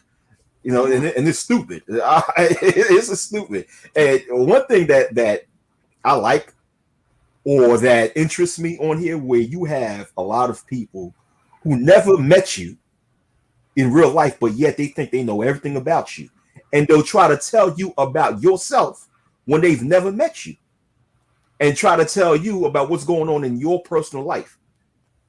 Like, hey, Shaw Willie, or I know you ain't got nobody in your life. Really? Oh, have you met Shaw Willie? Oh, no? Okay. But Shaw Willie's whole life, huh? Oh yeah, Pastor, I know you ain't got nobody in your life. Oh, really? But they've never ever been to Pastor's home to even know that to be a fact. we got the YouTube psychics now, man. Yeah. Everyone got a crystal ball on YouTube, and they rub their crystal ball. They know everything about Mike V's life, about Toya's life, about my life. I wish they know that lottery number.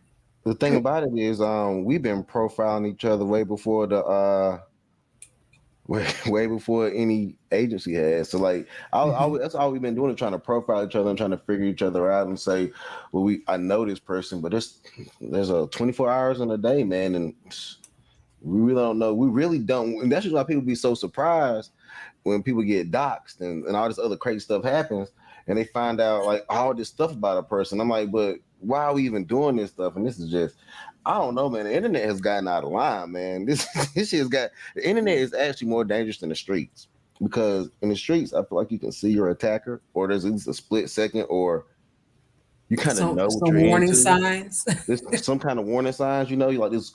Oh, the fucking wind is this is something brisk came across, something. It's like it's all your sixth sense, something, right?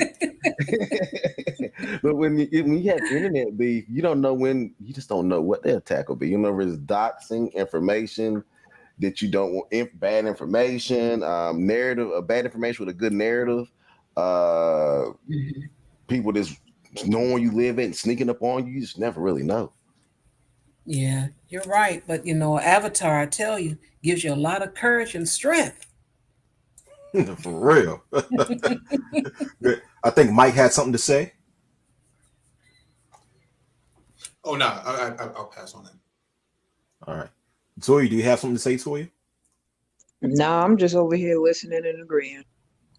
Yeah, because yeah, man, that's what I'm saying. I'm like, man, I guess there's like a YouTube psychic hotline, and like Shaw Willie said, give me my lucky number so I can win the lotto. Yeah, I'll share. Shoot, you gave me the number. At least I can share with you. Yeah, exactly. I'll share. I'll give you a piece of that, that money, that jackpot. Right. Shoot. And there's even people who, like, I've gotten this where people even try to speak about my demeanor, and I'm like, huh? And they're even saying how I am on YouTube. I'm not like that in real life. I'm like, okay, have you met me in real life? I don't believe we've met. Maybe I forgot. Maybe we've met before and I forgot. It's like, what the hell? What are you talking about? In cybersecurity, we call that social engineering. And the idea is to draw as much information from you as they could in order to, assess you and to advance on whatever it is that you're trying to do, or whatever it is that they're trying to do. Some people are successful at it. I think in this space, I think there's a lot of failures. People get baited into these sort of discussions. I don't know. But it's a lot of jailhouse mentality in here. You have a lot of prison culture inside the space. And a lot of guys, like you and I, we haven't been to jail, but we can identify, or at least I can identify, that there's a lot of prison culture that has seeped its way into the space. And it's unfortunate. Yeah. I remember Mike, you're correct. Once you said that, it reminded me of what you said about a certain stream, that it's like Rikers Island, that stream. It is. I'm telling you, like, it's, guys who want to eat your chicken nuggets and stuff like that, or your applesauce, and it's like, where did this come from, man? That is so funny. Yeah, but Mike, you made a very interesting point when you said that there's a lot of people on here that like to assess other people. But what my thing is that in order for one to properly assess another person, you would have to have a relationship with them in real life, a friendship or what have you, out in the real world. and be able to meet them face to face where you can properly assess someone. It's like it's very hard to assess someone on the internet, in my personal opinion. It's very hard to do that. So, and not only that, but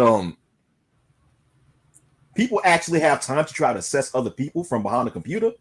Damn, people got too much time in their hands because I don't have that type of time or patience trying to assess you and who you are in real life. If I don't know you, I don't know you. Really? I thought you were six figures. Everybody's six figures in YouTube. Man, You sure don't I have six told, figures? Huh? sure I told you, man, I'm a 7-figure Negro. Look at my How About Your hat. Oh, see, you're going to start something new for 2022. Now it's going to be seven figures. Okay. Yeah. 7-figure Negro, All you need is a backdrop that says the block. Oh, okay. Yeah, get on the block, seven figures. I got you now. Yeah. And by the way, donate to our Cash App, you know what I'm saying? Help a brother out, I'm a 7-figure brother, but I still need some support, Hit the Cash App, man. Support the show. Hit them Cash Apps. Listen. If I don't get about 5 Cash Apps within 5 minutes, I'm ending the stream. All right? Do you promise this time? You shutting down the studio? If I don't get 5 Cash Apps, I'm shutting down the studio. You got 5 minutes. Turn it. Do you promise? That's all I want to know. Do you promise this time? Because I've been waiting, and I have not seen it, but I'm waiting. At some point, I would love to be able to ask Angry Man why he blocked me from his chat. I became a subscriber, and then 2 months later, I tried to type something in the chat, and I was like, wow, so I guess I can't type in the chat anymore. Did you disagree or something? Not that I'm aware of. I've never spoken to the man. On the subject, it doesn't matter. It may not be him that have done it. It may be one of the moderators that have done it. That's what I'm saying. It could be the subject. Well, in my defense, I did email him directly to ask about that. He never replied back. So. Okay, yeah, I was about to say it could have been a moderator. It could have been. Yeah, that's true. Yeah, people tend to be fickle in this space, and they get the blocking. Man, I never really agreed with the blocking thing, unless you violate YouTube's terms of service. Right. I've never been the one to block anybody from the Brain Trust or any other channel. So over there, you never know what you're gonna get, though. Yeah. It's like you might have a moderator that says, "Well, this is a men's space. Get out of here," and block you. I never got that with the whole. Yeah. With the whole thing, it's like, okay, although I understand that the intentions of the space was to help men, especially black men, right, or the black male collective, but we've always had, black women or black females, whatever you want to call it, to be a member of this space. Even some of the people that have built this space were females. Mike could tell you, some of the members of 1.0 were females. So. Yeah, and not only that, in order to try to dictate which gender belong within a certain space on YouTube, when the CEO of YouTube is a female, I mean, we are a website that's run by a female. Okay, people have gotten married in this space too. Yeah, people have gotten married. So women have met men in the space and clicked up offline, and 6 months later they married. That's the power of the space. Yeah. Maybe historically, I don't know about now. This I don't know. This space is done turned into digital warfare. Well, it's a fight for cash apps. We had a pandemic, and people were effective. Even though we still all claim to be six figures, people don't have it to give all the time, and people are trying to make up for income. Well, it's a nice side hustle if you can make 5 to 10 G's a month off of YouTube. That I understand, but the way they're going about it is by selling poison to the people, and that's why I disagree with it. I can't rock with that. Yeah, there's no healing at all, and there's no growth. I agree with you. Right. There's no healing. There's no growth, and it's like these donations that people are getting. they're not putting it aside to actually fund some sort of movement where we could take this on a political level and actually draft certain policies that would benefit the black male collective. If we're going to put money into this, we should do that. Yeah. What You a know? concept. Wow. Yeah, I've been stating that for years, but when I say go in one ear out the other of a lot of people, you know. Yeah, what's going on, Low Cast and the Village Arsonist? What's up? What's up with y'all? Yeah, Wow. we could actually set up or support certain nonprofit organizations and donate to them and making sure that they make good with the donations by doing things within the inner city that would help the black collective or the black male collective. That would be a good idea, right? Or even support somebody, by example, your way, India Walton out in Buffalo. Right. Right. And Correct. so we don't leverage the space and the capacity that we should and that we could to actually engage some of your aspiring political candidates and some of these other movers and shakers in the nonprofit field. I'm a big person about nonprofit myself, so I think we should be contributing, content and giving platform space to those people to get their ish off if they can. Not so much for some of these other Nifnods who be running around. And I mentioned India Walton because it's around your way. She was cheated out of her candidacy. So you need somebody like that who's going to fight for the people. And unfortunately, they don't get the support that they need. And when it does come, it's too late. Yeah. Correct. Yeah. And then the thing is that people in this space have the nerve to talk bad about Black Lives Matter.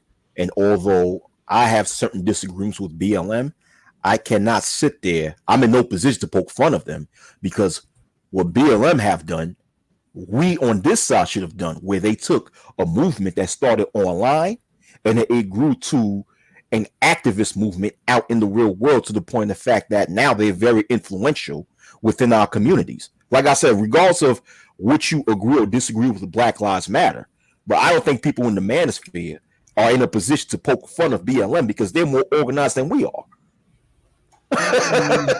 Yeah. Yeah. And you got to ask, how did that happen? To speak what Mike was saying, I agree with him. It's unfortunate that no one came together. No one said, okay, man, when we going to have this meeting? Because we should do A, B, and C. And then you have some volunteers, and then they start getting together and doing, what it takes. But sometimes people just mention things. It sounds good. Yeah, that's a great idea, man. We should do that. And then that's it. Nobody just, say, okay, well, I'm going to make sure that I talk to the brothers. Hey, so and so, you still want to do that? You still want to get together and do? I'll let you know, man. Then you'll know he was just talking. You go to the next person.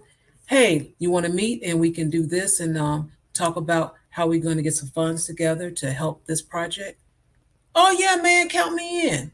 And then you'll know who's who. But it just, you have to be direct. And hey, it's a little too late now, unfortunately. But if you have an idea and the people that you've met that you're a little closer to, you can email them directly, call a meeting on StreamYards, and it doesn't have to be public. You can do it privately and say, hey, I got this idea. We see what's happening. We see that whatever this space, quote unquote, is a mess. Hey, I got an idea. We can do something in partnership so we can help this bill. This bill is coming up, the ABC bill, and that's going to affect men driving rights. So we need to get on this, man, because they're always stopping us. Well, yeah, that sounds like a great idea, and just go from there. You guys have a lot of great ideas, and for me, I don't know what it is to be a black man, but I've been around enough black men to know a lot of stuff they say they're going through. And I would love to, help any type of thing that you guys would do. I've been trying to do that with the channels, and then I was waiting for some project to happen, but that never happened, unfortunately. Do you think that project may have taken place in Atlanta a few months ago? Um, no, but I will say this: I'm gonna give an E for effort, and the reason I say that is because it was something. That's what I'm E for effort because it was something. Because if they take the criticism and say, look, we got to step our game up, this got to be something that needs to affect or help people or men in a certain way. So we're going to have to do better, men. Let's put it together. Let's do this. Then we're going to start looking like, you know what? They working on that bill, trying to get that bill passed, that ABC bill. Okay. And, you'll have more respect. They'll get more respect. And then people will start joining to help and, and make a lot of people proud. Agreed. I think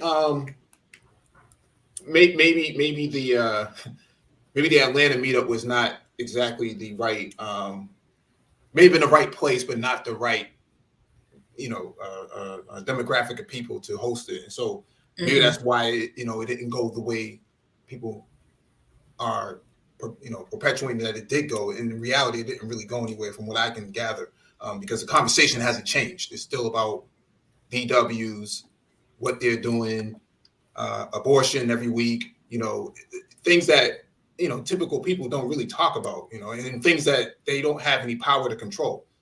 I don't have any interest in those sort of conversations. The conversations that we've been having around here, at least on this side, have actually come to fruition, on the ground. That's why you don't really see too much content coming from the Brain Trust, and you don't really see me hanging around too many places as I used to, because I'm more active where I need to be. And so I think, to your point, Charlie, I've been working with Jericho across the country, freeing political prisoners, getting involved in a lot of grassroots organizations work, for the last few years. And it's just like, I hear the conversations on here and I'm like, I don't think these guys really understand what it takes, what the process is, who you need to be connected to. Black men just lack social capital and literacy. Literacy is still a big issue amongst Black men. A lot of Black men don't read because they think they got it. They think they got it all figured out. And it's like, take that argument outside the manosphere and watch what happens to you.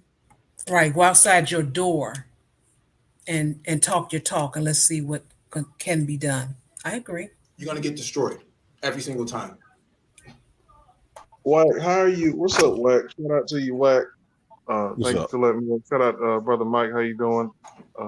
Char Willie, is that how you say it? Shout out. What's up, Pastor? How you guys? What's up, Toya? I see you got something pumping out over there. You pinky Toya. I see you got something pumping out over there, Toya. Shit, let me keep let's chill out. Exercising. Your squats or whatever the fuck you doing. Let's chill out. Let's chill out, man. What's going on, yo? I'm just playing. Anyway, but as far as how are you giving any credibility to BLM, dude? Like, how are you? Like, what the hell has BLM actually done for Black people? Like, I see what you're saying. Like, as far as not wanting to criticize people who put in the footwork, because that was my frustration with how Black people responded to NFAC. I mean, whatever people say about Grandmaster Jay or whatever the guy's name. I mean, but bottom line is, those were a lot of brothers and sisters that actually picked up their guns. They put footwork in. They actually showed up. They popped up, and you had a lot of Black people just shitting on them on social media, and I had a serious problem with that. But so I understand not wanting to shit on an organization because they're putting footwork in. They're showing up, but what are they showing up doing? Like NFAC, they were showing up to put pressure on a message saying, "Hey, look, we're sick and tired. There are Black people out here that are not afraid. There are Black people that believe in the Second Amendment. And there are Black people that believe in self-defense. And we're not afraid to push that message." And that's the message that they were pushing. What does BLM push when they actually show up? What are they pushing? Because I see them buying mansions with money from the blood of Black men. I see them pushing the alphabet message as far as that's concerned. I don't really see them pushing any messages that would actually help Black people in general. Economically, I don't see them pushing. Actually, I see them fighting against the family unit message. Okay, which would But be greatly beneficial to Black people because if we're talking about group economics, community, political power, like Brother Mike was talking about, how do you have political power if you have no communities? How do you do that? And how if BLM is pushing this alphabet message, if they're pushing this anti-family message, then how are they beneficial to Black people? well, the thing is, my whole argument is that they're actually more organized than this space. That's what I'm saying.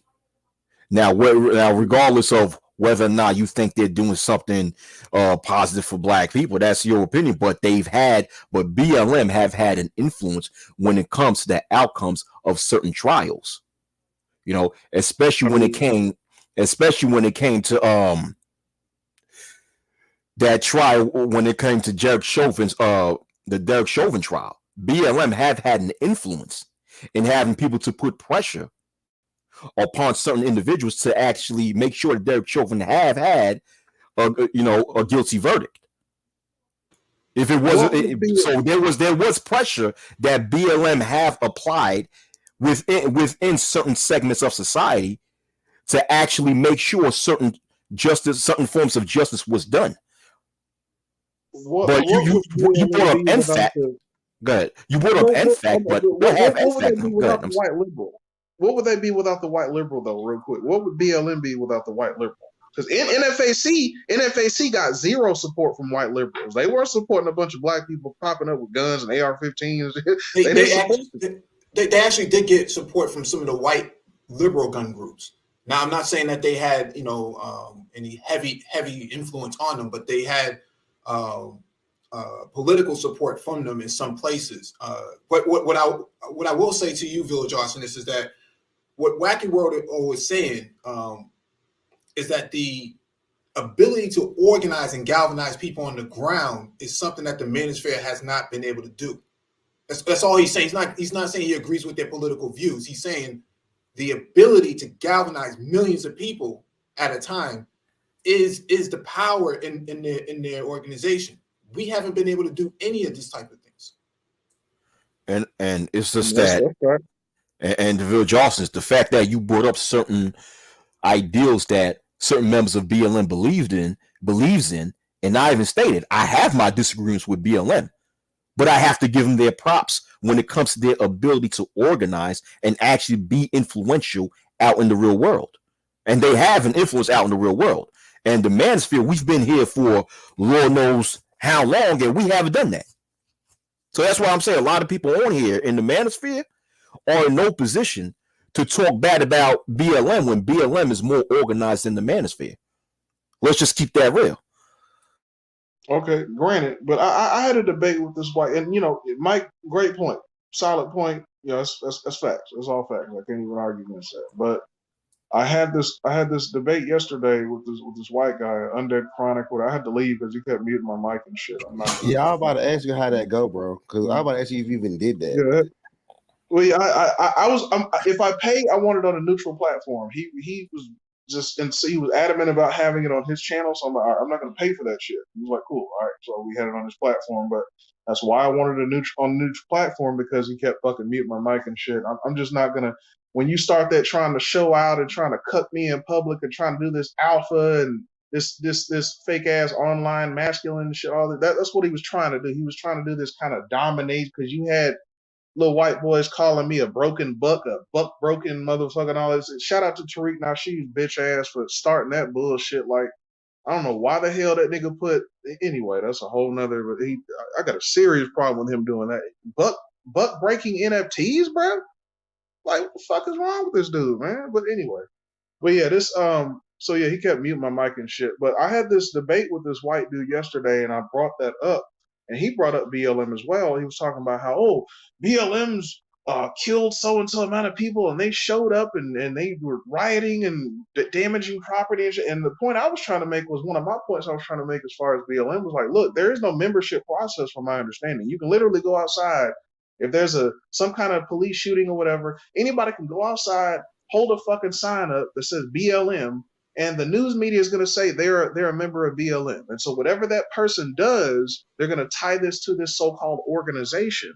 So I would be very cautious calling it an organization, because they can do that. They can literally just grab whatever person that claims they're BLM, and they're grabbing tweets and Facebook posts and all kinds. You have to remember, a lot of these white boys are going out here and they're creating accounts on Twitter pretending to be black women, pretending to be black men, pretending to be BLM members, and they're typing. You got 30 all seconds. kinds 30 of seconds. bullshit. Yeah, what just real quick, like, I mean, what's the, like, is it an organization? And like, why would you call it an organization? Do you not understand the danger in presenting it as some sort of organization? Because again, you have the right wing, which I'm conservative, but they can grab any old person that claims to be BLM and tie it to that group.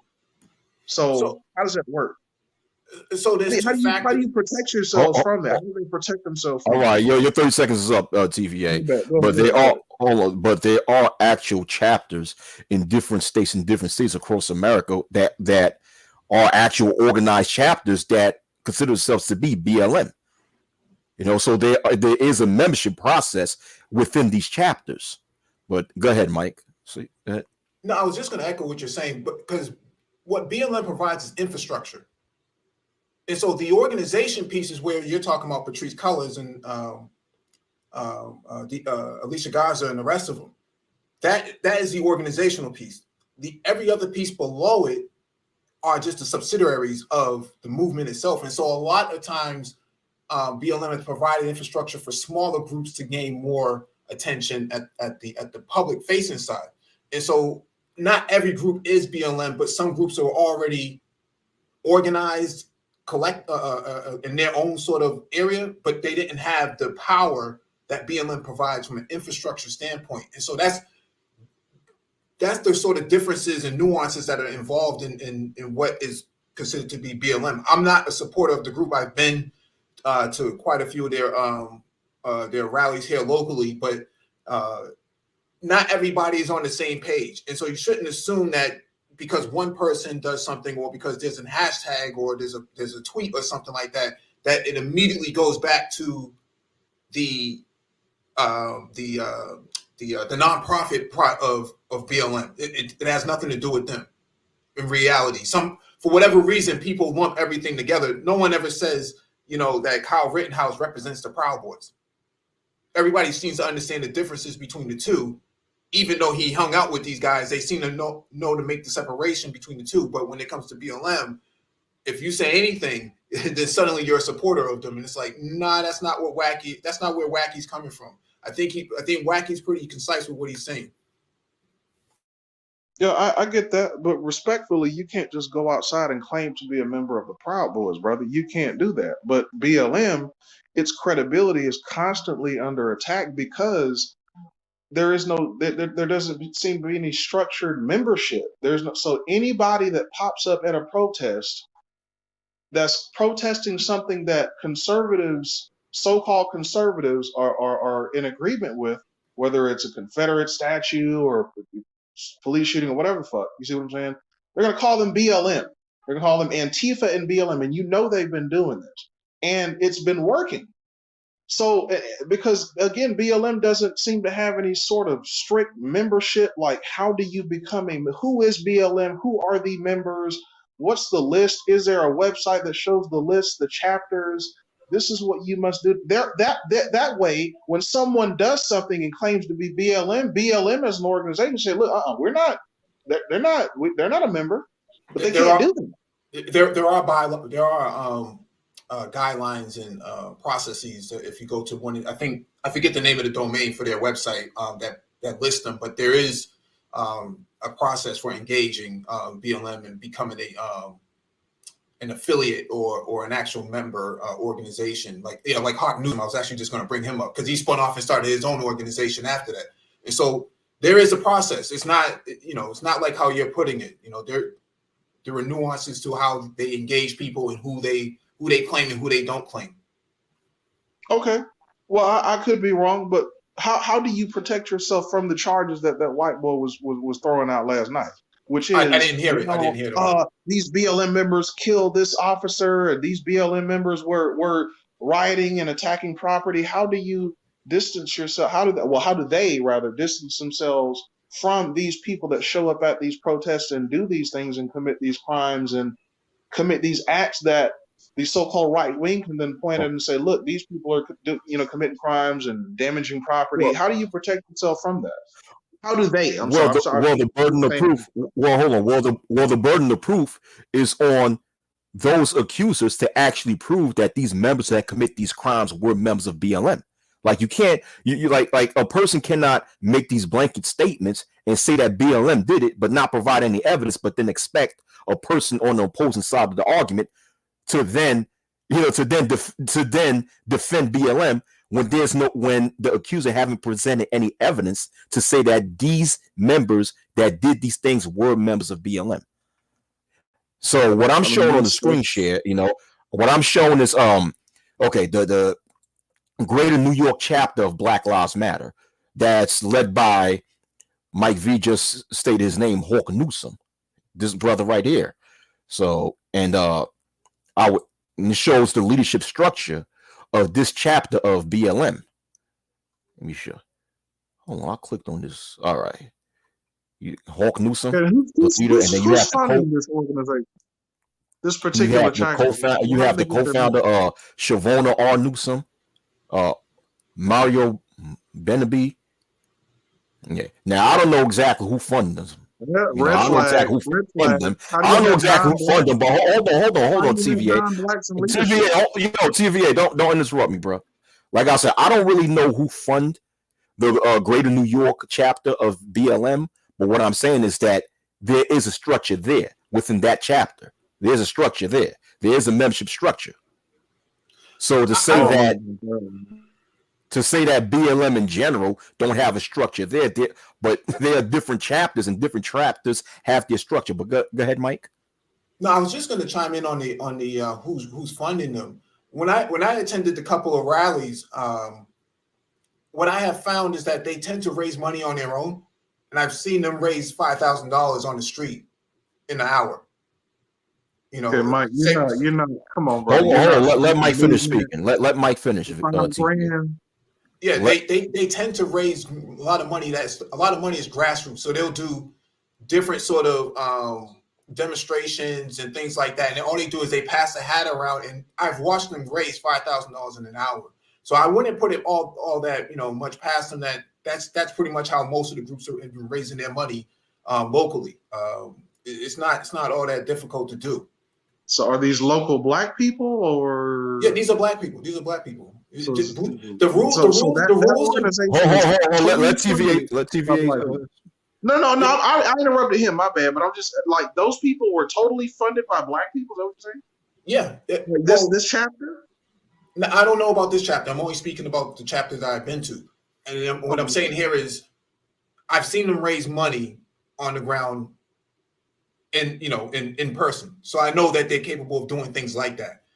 Now you do have white people who do. Let Mike finish. Let Mike finish.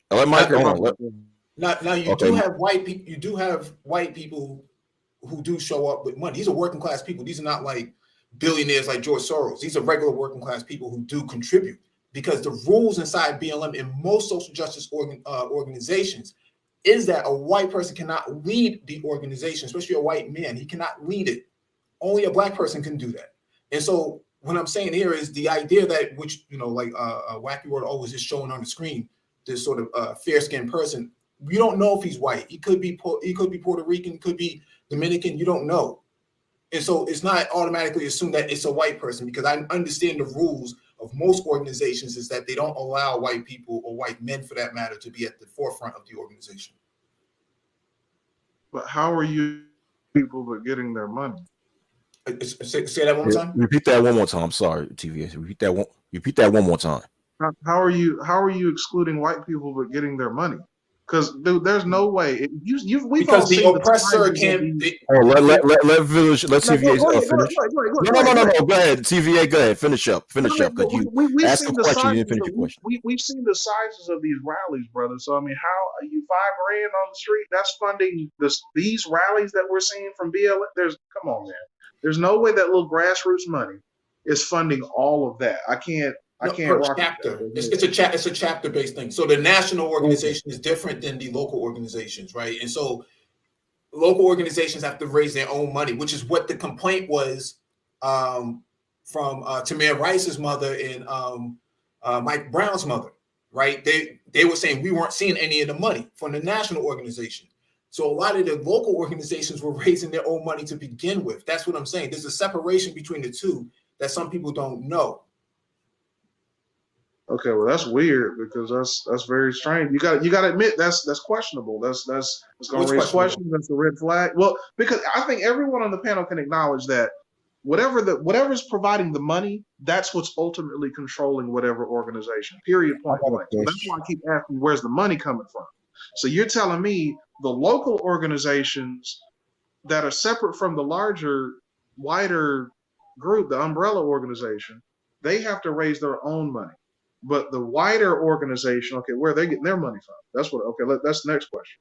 You mean the national organization? Yes, sir. Yeah. I don't know. I can't speak to that because I'm not a part of that organization, so I don't know anything about it. Can we acknowledge that there's no way? Let Mike finish speaking. Let Mike finish. All right, go ahead, Mike. Finish up. No, I was just saying I can't speak to the national organization. I'm not a part of it. I only know what I've seen with my own eyes on the ground about how money is being raised, and not just BLM, but different sort of social justice organizations that I've been around where they have passed a hat around every Sunday, and that's how they kind of raise money, whether it's $250, $1,000, $5,000, bake-offs, T-shirt raffles, walk for justice, whatever it is. There's a lot of that. 30 seconds, Mike. 30 seconds. Yeah, there's a lot of that going on. So I just want to make sure that there's some clarity behind what I'm saying. All right, go ahead, TVA, and after TVA, Pastor can speak. Go ahead. Respond to you. We can acknowledge, Mike, that there's no way that this national group is being funded by just regular passing the hat around working class Black people. There's no way. Let's not pretend like there's no fucking way that all of that is being funded by just getting money from random grassroots Black people. And on top of that, there's no way that both the locals and the national, so outside money, non-Black money is coming in. That's just got to be the case. And so who's controlling it? If the national umbrella group is mostly funded by non-Black people, then who's controlling it? And if non-Black people are controlling it and funding it, then how can we say that it's working in the interests of Black people? Since when? If we're saying that, then what history do these other groups have for fighting for Black people? Asians, whites, white liberals. What history do these people have of actually fighting for the empowerment of Black people? Okay. Okay, but one thing, TVA, Mike just admitted that he don't know who's the funder of the national organization. He spoke about the local chapters of BLM, these local BLM chapters being funded by people on the street, being funded by regular so-called Black people on the street. Like we both told you, we don't know who's funding the national BLM as far as the national organization is concerned. We don't know. So we can't even answer these. Well, I can't answer these questions. I don't know about Mike, but yeah. Wacky, just before you pass it to Pastor 40 O's, you had the New York chapter up there, and it had a specific link to how you can contribute. Yeah. Yes. That's what I'm referring to. That's how they raise money. Believe it or not. Roland Martin last night talked about how he funds his platform. It's funded by the people who contribute through Cash App and Venmo and whatnot. That's how they're able to raise money. And he demonstrated that when he opened up all of these checks and money orders and whatnot that he had to deposit into his bank account in order to pay his staff. Yeah, 30 seconds, Mike. 30 seconds. Yeah, that's how they're able to survive. And that's why BNC, as a news channel on YouTube, did not survive last week. They ran out of money. Oh, you gonna throw shots at my boy over there at BNC? That's cold, man. I gotta drop down and get back on this road, man. I appreciate you, Wack. Y'all have a good one, man. All right, no problem. No problem. But yeah, my thing is, I wonder if it's like a federal funding and then like the local funding is almost like, like grassroots from like, like regular people trying to campaign when that's not even really grassroots either. But I don't know, like it's very interesting to see where the money is actually coming from and how it's all gonna play out. It's a very interesting thing. Very But interesting. okay, but okay. It's like we always have a tendency to talk about, the race of the people that fund BLM, but in almost every single black movement within the United States have been somewhere funded by non-blacks. The Black Panthers although the Black Panthers was funded by a lot of prominent black people, but they received funding by certain Caucasians too that agree with their message. Ford Foundation. So, say that again. Ford Foundation. Yes, Ford Foundation. Henry Ford. Yes, Mike. Ford Foundations and others. So, to me, it's like I don't care about the race of the people that fund these organizations. What really matters most is what are these organizations doing with the money that they have within their funding. That's what matters. Almost every single so-called black movement have been funded somewhat by non-blacks. There's never been a black movement that have been 100% funded by so-called black people. Hell, allegedly, even the Nation of Islam, Elijah Muhammad himself, when he was the head of the Nation of Islam, he received funding from certain non-black people. So it's like what matters is what you do with the money that you've been given, not who funding you, in my personal opinion. But no, they Nation of Islam received money from Gaddafi and they received money from Iran. Yes, received money from the Arab Emirates. You wouldn't consider them black, but in reality, a good portion of their millions of dollars came from them. Yes. Good. Did you have something to say, Pastor? I'm just listening. All right, Shaw, you've got questions? I do. I have questions. I like to know the importance of the funding when it comes from whoever, because when I go to work and that Friday, that 2 weeks when that check's supposed to clear, I don't care if the KKK has something to do with it, some prison money, whatever. Just give me my paycheck. I'm not so concerned, and I'm pretty sure a lot of people are not concerned when it comes down to that, being so critical about who funded who and where it come from and how much and all of that. You have to start somewhere. The purpose, if you can ever get that way, I don't think none of us will live long enough to see it. If you can get to a whole black land, that'll be wonderful. But we have to start where we are, and you get the money from wherever you can get it from. That's just my say. Yeah. But my whole point, you made some very wise words, Shaw. Well, that's absolutely true. Get the funding from wherever you can.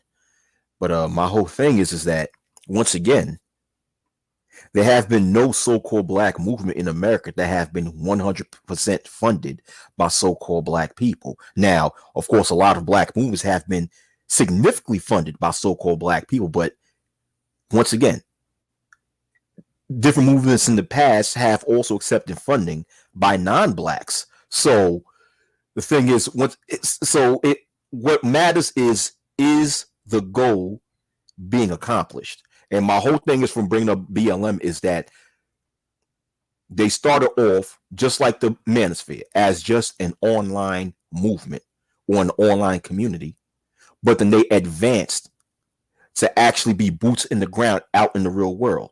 So it's okay to have your disagreements with BLM, but when I see certain individuals in this space talk, excuse my language, a lot of cat shit about BLM, but yet BLM is way more organized than we are, it's like, who are we to even talk about them?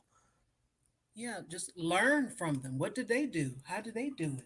Okay. Exactly. That's the blueprint. Let's try that. Exactly. And regardless, I mean, you could disagree with, them being, being inclusionary, or, having their inclusion with the LGBT community and what have you. But the thing is, once again, they're still more organized than we are in this space. They're still more organized than we are in this space. So Yeah, a bunch of cats more organized, you know. Put them in a room, they figure something out more than some of these streams I see, you know. yeah, unfortunately, you know, Yeah, I never really understood that, the criticism of where the funding is coming from. I mean, who do we know is really funding a lot of these live streams? Right? Hit the Thank you. cash app, man. Support the show. No, nobody ever questions the legitimacy of who funded that live stream or those platforms, right? And so I always find these things, to be a bit of a deflection from what Yes. guys are actually unwilling to do and incapable of doing for themselves. Really galvanizing a base on the ground. I mean, yeah, you can pull a few hundred people in on a live stream, but try taking that message outside and see how far you get with it. Probably some of these guys wouldn't get 2 or 3 people to come show up to a rally for them. And so we saw that in Atlanta. A lot of guys who talk real big about like-mindedness. There wasn't too many like minds in there, because now we see the calamity of what's happening now. People talking about pulling out their canes and using it on drunken content creators and whatnot, man. And I just find these things to be interesting, because I don't have these sort of gripes with BLM or any of these other organizations that are doing social justice work. And I've been in the social justice movement probably since the mid 2000s. And so I don't get it. I don't get all the criticism of what they're doing and wondering who's at the top and whether or not, this person is for black men and they're getting money off of dead black men. Well, there's a lot of black men in this space who are getting money off of dead black men too. No one seems to criticize that, though. Yes. You're not allowed to criticize the content creator, but you have all the right to criticize all these people in the street that you're not willing to engage. I've been to those rallies. You think some of these people are soft? One, like guys like Hawk Newsom, those guys are legally strapped. Quite a few of those guys are strapped. Yes. Okay? That's number one. And number two. Number three, try to debate some of these guys, and they're really well read. They know the law, they know the Constitution. They've read a lot of your pro-black people, like Dr. Amos Wilson and Dr. Francis Cress Welsing. They've read these books. They know the content. They know the message that they're trying to carry. You try to take administrative talking points to them, you're going to lose that debate every single time. You're going to eat your hat. Yes. There's not many in this space that could step to Hawk Newsom and debate him. No. But Shaw, will you have something to say? Go ahead. Yeah, I'm agreeing with Mike on that. It's, no one is saying, hey, I need you to cam up before I accept your Cash App, because I want to make sure that you're black and your ADOS. That's all this is important to me before I take your cash. So cam up, or else I'm just going to refuse to take this Cash App. 50% of this panel is not ADOS either. Well, there you go. But if you contribute to my channel, I'm going to pay that internet bill. Isn't it unbelievable? ADOS, FBA, B1, B2, all these people don't like people like you and I, but we haven't done anything to these people. Right. Sort of vitriol for anybody who's organizing, anybody who's not a part of the new alphabet community, the ADOS, the FBAs, and all that other stuff. It seems like there's a xenophobia that is sweeping through in ways that we haven't seen before. And it's dangerous, because now you got, people who are rallying for, Haitians to be stuck at the border and be deported and things like that, not realizing that, you're giving way to a lot of these far right people. You're actually speaking their message and echoing it for them, because they don't have to say anything now. They just got you to do it. Right. Exactly. And it's funny that you mentioned that, Mike, because isn't one of the biggest arguments of the far right is that immigrants are stealing their jobs away from them? Is that immigrants are conspiring to remove American citizens out of power and control America? That's one of the biggest arguments of the far right. And now you have people within the ADOS and FBA movements saying the same thing. It's like you're echoing the chants of the far right, who don't like any so-called black person, whether they be ADOS, quote unquote FBA or non-FBA. Oh man. No, I mean, what they don't realize is that those same far right people, they don't like them dudes either, right? I mean, yeah, I don't see these anti-abortion Negroes in this space going over into the white manosphere and being brought up on the panel and being given carte blanche to go in on women or go in on anything that impacts black men at all. They're not interested in that conversation. I can tell you that straight up. That's why we're over here. That's why you have a black manosphere. And so, right. I just think that I personally think that we get sidetracked by things that are just not of importance. Who's funding what, and that would be cool if we can understand how we can organize too. You got 1,000 black men on the live stream on some of these other content creators. If you aggregated every person, or let's assume that they're all black men who are in that live stream. If you aggregated all of those guys times $100, you would have your own grassroots organization too. But why aren't they contributing in that capacity? And how come you're not able to organize them enough to leverage their capacity? Well, the response is exactly. What's the point of having 1,000 in the box? What's the point of having 30 in the box? What's the point? That's a good question. Very good question, bro. That's a good question. Very good point. Go ahead, Charlie. I was going to say the answers that you get when you ask a question that is that important and relevant, you get a lot of humming and humming. Well, who are you? Why you say that? Well, what about this? That's what you get. That's the response that you get when you ask questions that will forward the conversation and what you're trying to grow. Who? What? Mike, are you even ADOS? Oh, he's not ADOS. Get him out of here. Yeah, I want that cash app. I want that super chat. Take it back. Yeah. Mike, I bet that's a white man behind that picture. That's not his real picture. Cam up. Cam up. It's crazy. It's crazy. Some guys should never cam up, like we saw in Atlanta. I'm telling you, bro. It's just one of those things, man. It frustrates me to hear black men talk like this, because I know black men offline who do the grassroots work, and they don't get any credit at all. They're not on YouTube. They don't got time for that. They're too busy running around making phone calls, going to meetings and stuff like that. And they're not the richest people out here. They working class people too. And so I look at the brother in New York.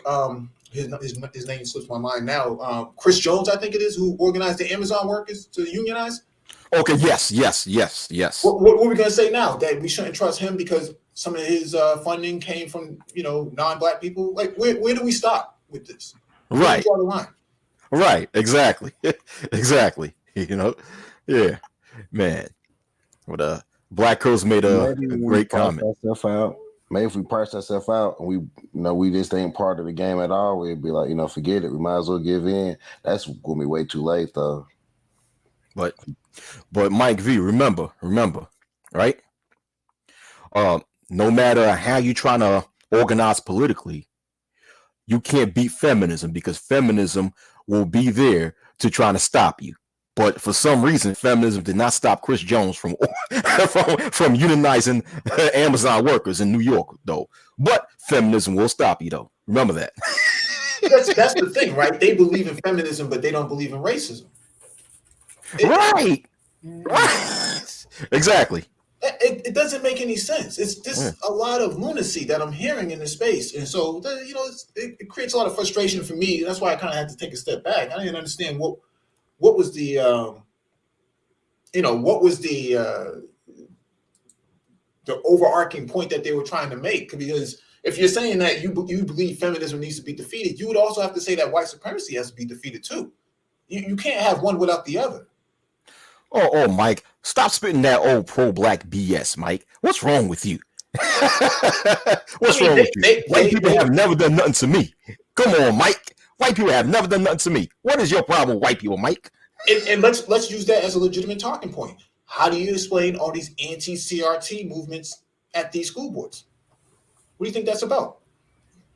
They're not just talking about banning critical race theory. They're getting rid of all of the pro-black books. Anything that teaches Black history, they're getting rid of it. Toni Morrison, Martin Luther King, Malcolm X, they're getting rid of all that stuff. Even they're at the libraries now. They went from the school board to the libraries now. Now they're trashing the libraries and deleting all these books and throwing them out and showing up there. All these people who think that white supremacy is not an issue for Black people, you need your head checked. Right. Exactly. You just saw what happened in the Ukraine. Yeah. Thank you. Exactly. When a lot of non-whites in Ukraine, African immigrants in Ukraine, was denied access to leave. What? Okay. Yeah. And at the same time, ironically, Mike, at the same time, like you said before, they're not a part of the white manosphere. They're over here because the white manosphere won't fuck with them. Absolutely. It's crazy. But Pastor has something to say. Pastor, did you have something to say? No, I'm just listening. I'm just getting a fool because I was always wondering like why the manosphere had to break up in the first place. Like, because I knew there was a racial issue, but I was like, why they just couldn't get past the racial issue? But it's looking like the racial issue was way bigger than I thought it was.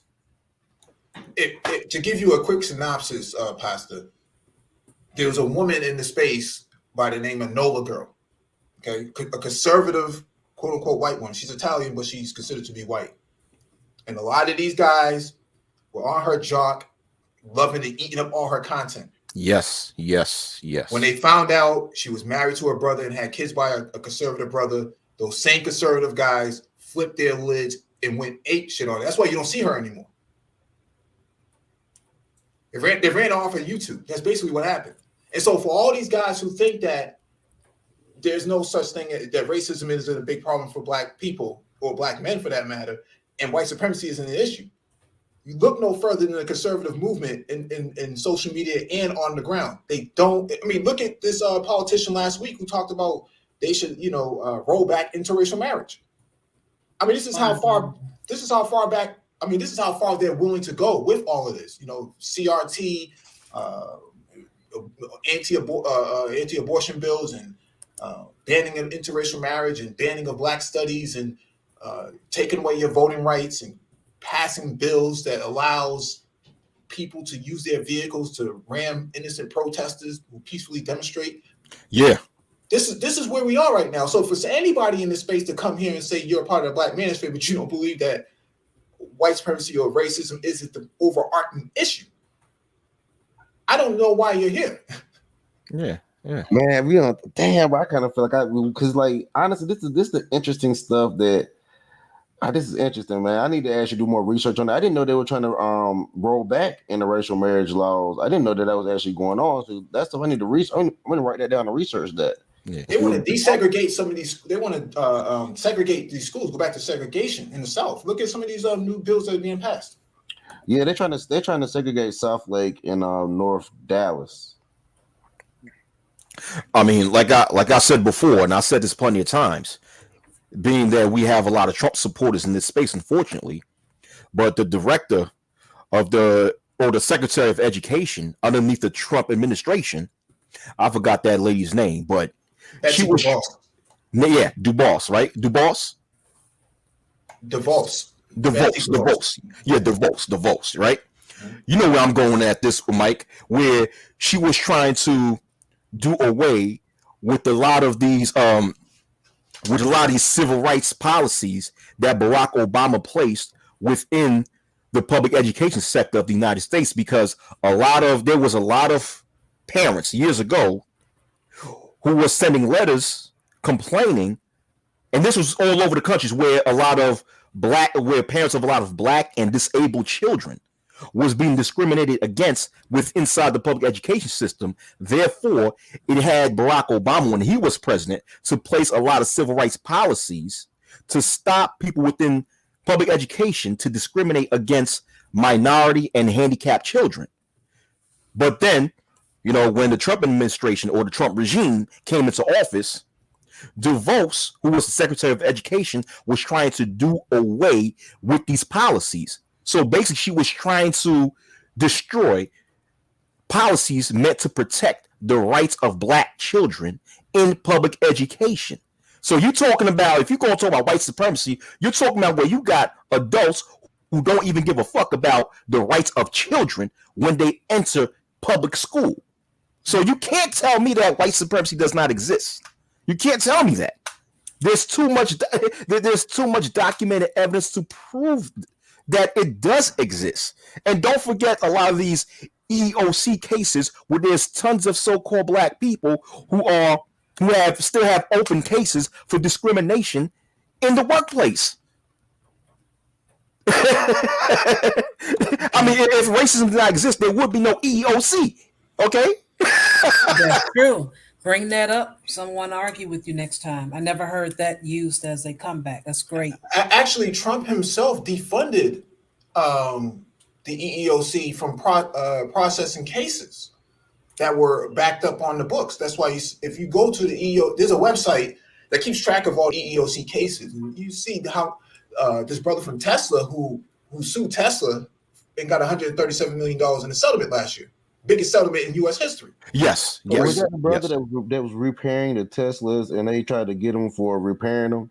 No. You're talking about Rich Rebuilds. No. Yeah, I like. No, not him. No, they didn't mess with him. But there's another brother who was working there and was being harangued every day for racism, knowing that all of this stuff is caught on camera. The evidence was so damning that the judge awarded him $137 million, biggest settlement in U.S. history for egregious crimes of racism in the workplace. And Tesla even admitted that they had these problems in the workplace and that they were working to fix it, but they don't agree with the settlement that the judge awarded them. And so they're still working all these things out, but to argue that this isn't happening, I don't know. I think it's a priority. I think it's part and parcel to why this space exists. Hey, that's great. And that's right. That is a good thing to point out. You are so correct, Mike. Just think about it. Now, I'm wondering, I'm finding a lot of the younger people are saying it doesn't exist. And we're talking about 28 or maybe even 29 and under. So I'm thinking they're coming out of the school system that kind of taught them that it doesn't exist. Maybe they're programmed. I don't know. But I have heard in the space by some very young gentlemen that says, no, it doesn't exist. I got my own money. I'm doing this. I'm doing good. I'm balling, man, stuff like that. So I'm thinking it's in the school system. They program them. Their interpretation of racism is different than you and I as Generation Xers, right? And so the millennials, they're the ones who think that because they have social interactions with white people that racism doesn't exist. For us, racism is structural. They don't see the structure because it's hidden behind a veil. If there's Zennials, it's hidden behind a veil. They don't see it until they actually have to come in contact with it. Even Marquise Brownlee, one of the biggest tech reviewers on YouTube, he made a comment about George Floyd last year, actually when it happened. And so he had to admit that there was some racism that he had to deal with as well. And so when you have people like that speaking out, right. You have to question why anybody would argue against something like this with all of the evidence on the table of structural racism. I mean, look at Chicago, for example. You're yes, Chicagoan, right? Yes. The amount of schools that they closed in predominantly black areas is significant, because where did the money go? The money went into the white schools. Okay, Right. they've drained the resources of the black community that is necessary for it to function and given it to unjustly given it to these white schools, these predominantly white schools. And so when people look at Chicago and say, well, look at Chicago, what about Chicago? Well, look at Chicago in its entirety, in its history.